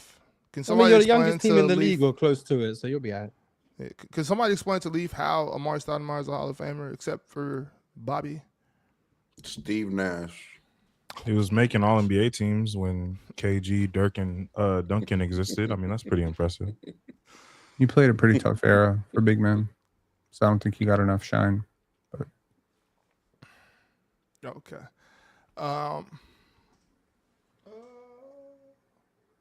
Riley Love? Was that what? Yeah, that's close enough. Tari. Tari Love. Terry Love. Love is love. Sounds like Steph Curry is truly the GOAT. Facts. Him Does and sound that way Shaq for present just the most unique matchup issues, which I think is what Playing Shaq that's off what the this court, is. and he's guarding 09 Wade, 03 Mac, and 03 Kobe. 09 Wade, not that hard to guard. You need to stop. No, facts. Boy, you spin. Steph Curry is invincible, obviously. He led the league in steals. Like, Absolutely. Lockdown defender. Did you know? Oh, fun fact. In the research for doing this shooting guard peak, which I might switch my, but no, actually, no, I'm sticking with my list. Fun fact. Allen Iverson in 2003 finished 6th in DPOI voting. Two-way Getting AI. them steals, man. Them steals matter. Steals led the league. Wait, in what? steals. He finished wait, sixth. Did that really in happen? DPOY voting. Yeah, but it was a distant six. First of all, I don't care. That means I some resent people the put it on the statement ballot. that Allen Iverson didn't play no defense. Allen Iverson absolutely did play some D. Now, he wasn't And a there's lockdown another year, I defender think he by finished like any stretch of 12th the or something imagination. like that. Any stretch of the imagination, he wasn't a lockdown defender, but he did play defense. Tarpey got tickets to the Mavs home opener. Excited to see year 2 Coop, Victor Gobanyama, and the most skilled basketball player ever, Mr. Irving. Go Mavs. Oh, yeah, Mr. Irving was better than LaMelo, Stephen better Curry than is the Carmelo most Anthony. skilled player ever. But Look at him, Glazer.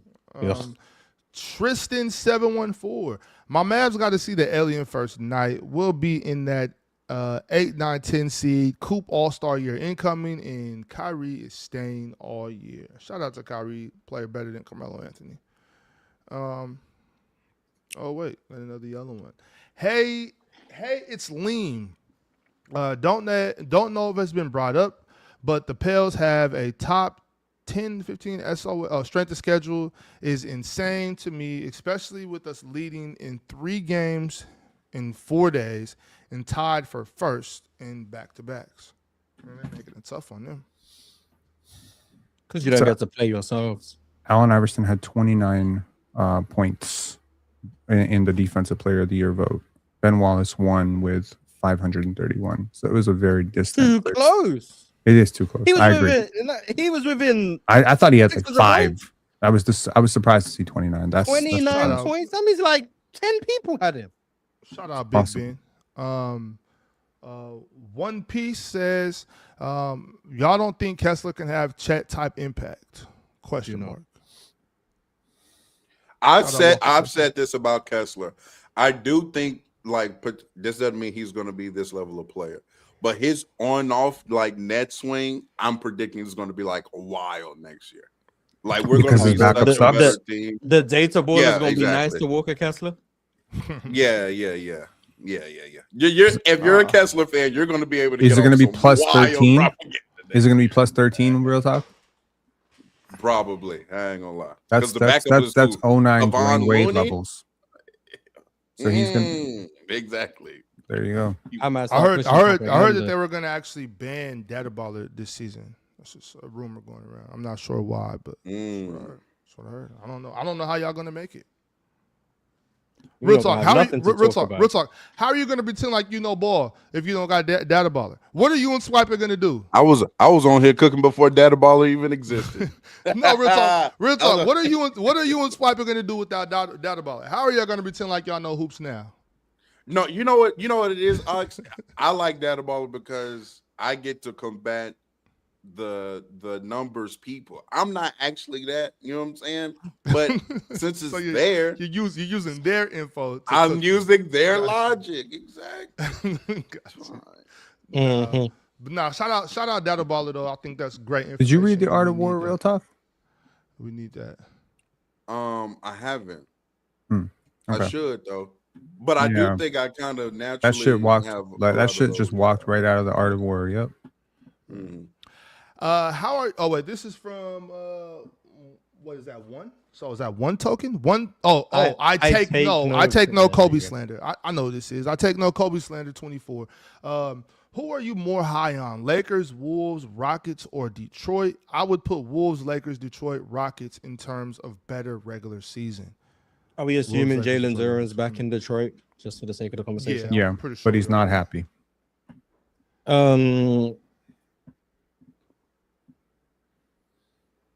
Wolves, Detroit, Lakers, Rockets.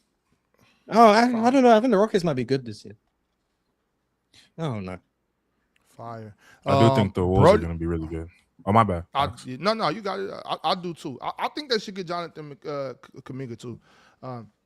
Brody McLean says, I did one kickboxing tournament, and I don't know if I want to go back. Laugh out loud. I did end up winning a bronze, but still. That's dope. That shit ain't no joke. You're just literally getting your ass kicked. Like, I mean, you might be kicking some ass. But 4 people. Yeah, combat sports is really fun until you run up into a nigga that can beat you up. then it's like, oh man, Exactly. yeah. I was having a blast doing taekwondo. There's one sport you don't want to lose in. It's a combat sport. Right. It just no, but the thing is, imagine getting your ass kicked by somebody smaller than you, and you realize, like, if I saw this person outside and they was, well, no, I'm just saying, Mars was saying, like there's, I always try to advise people, like, yo, unless you have to, just don't fight. You know what I'm saying? Don't fight. Exactly. Don't know fight what unless people, you absolutely have to. Yeah, There's no reason, because we got to understand, like, you can really get hurt out here, bro. So just, like, don't be out here starting fights, and don't fight unless you have to. Because a lot of these people, man, ain't not playing with you, and they know some shit. And then always look at people's ears first, too. You'll be surprised how many people just walking down the street are willing to die.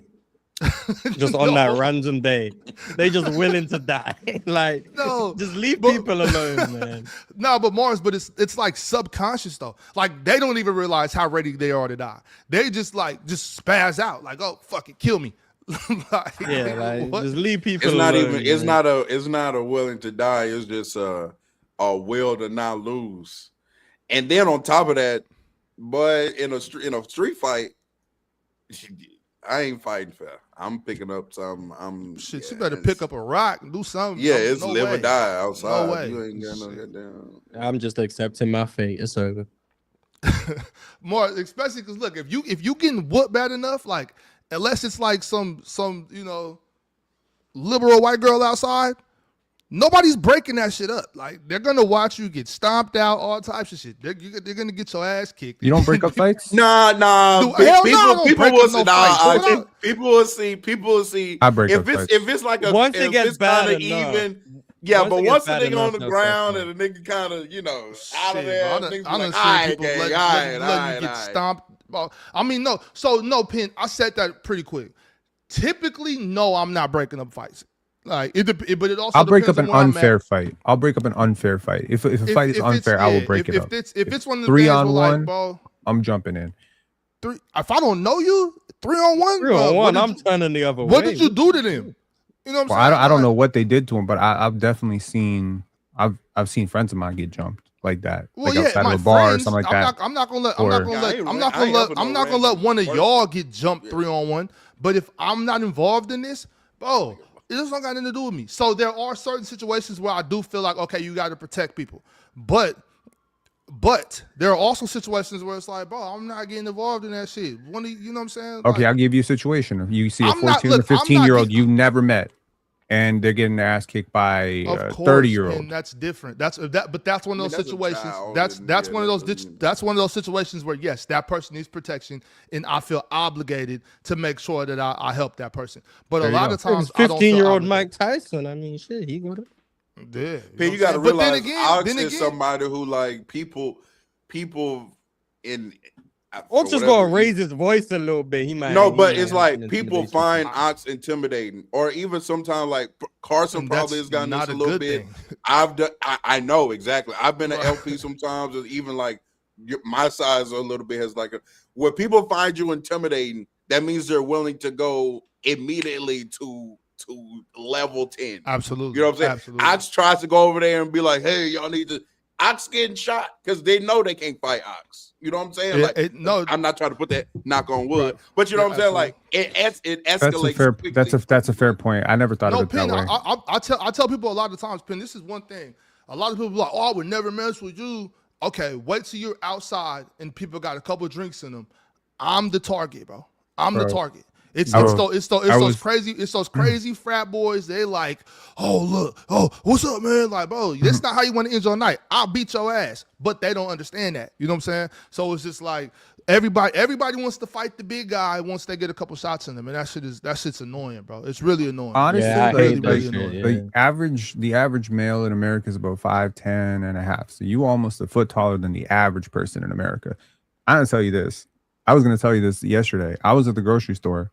And I walked past one person that was exactly as tall as you, about 6'8". I turned the aisle. I seen another person who was 6'8".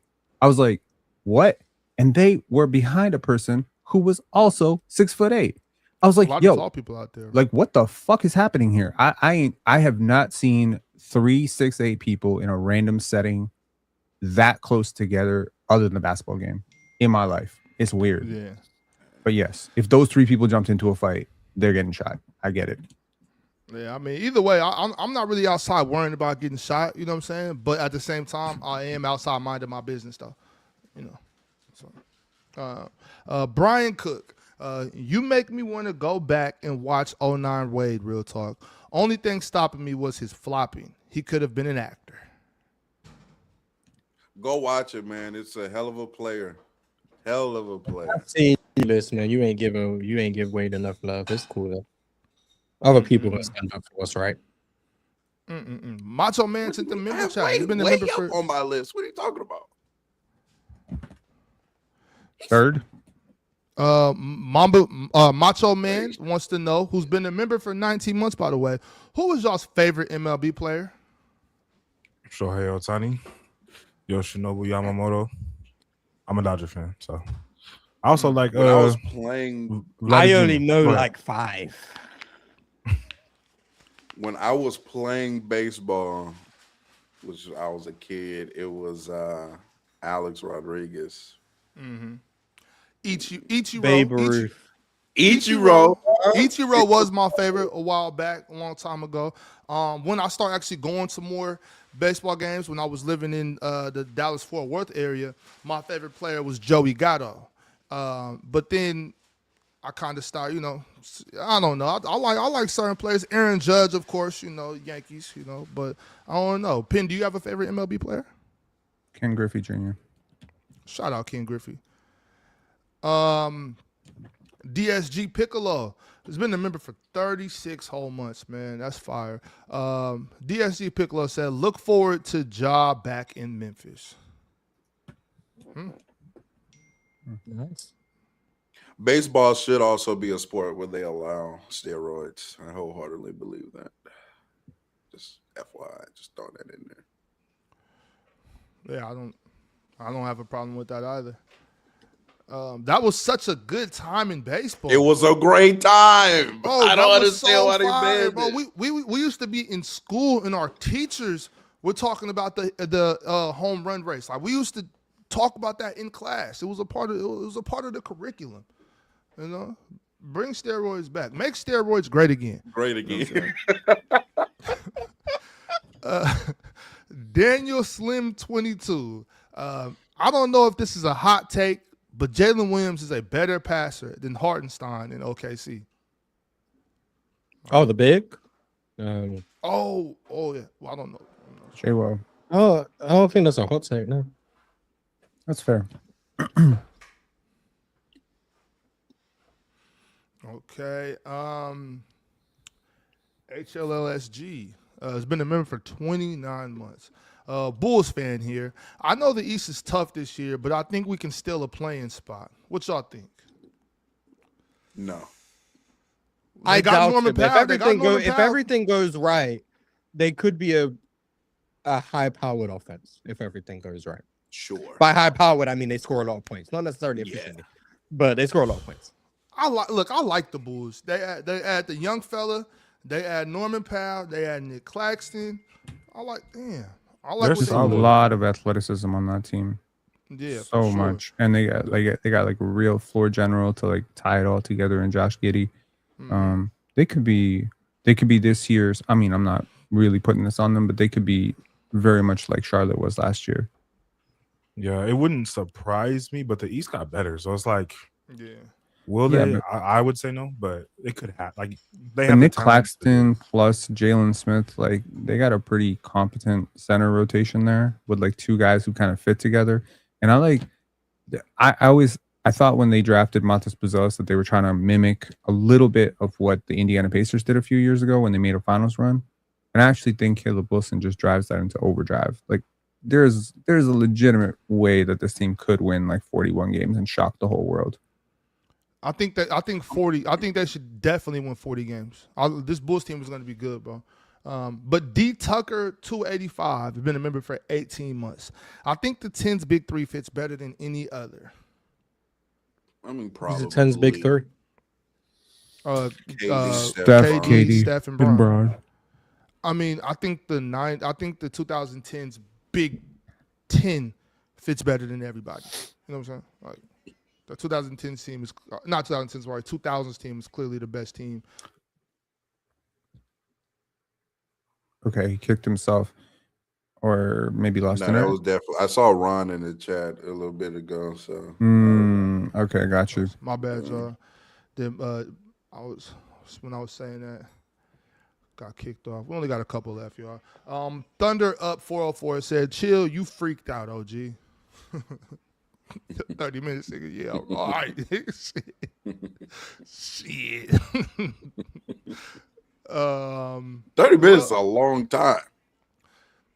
It's not until you're doing I'll be bored. Real, physical activity where you value minutes. 30 minutes is a long time. Shit, Yeah. I'm going, like I said, I'll be bored by that point. Like, all right, man, shit. I went 40 minutes once. I thought something was wrong with me. Something was wrong with you. Like, I did not understand. I was like, what is happening here? Am I on? That must have been like round 5 or something. Am I on heroin or something? Like, what is going on here? Like, I did he? not understand. No, I was not. You sure? That's crazy. No judgment, you know what I'm saying? No judgment. No judgment at all. Well, it's all the super chats, y'all. Appreciate you. Thank you. We'll see you on Monday. It said per 75. That's funny.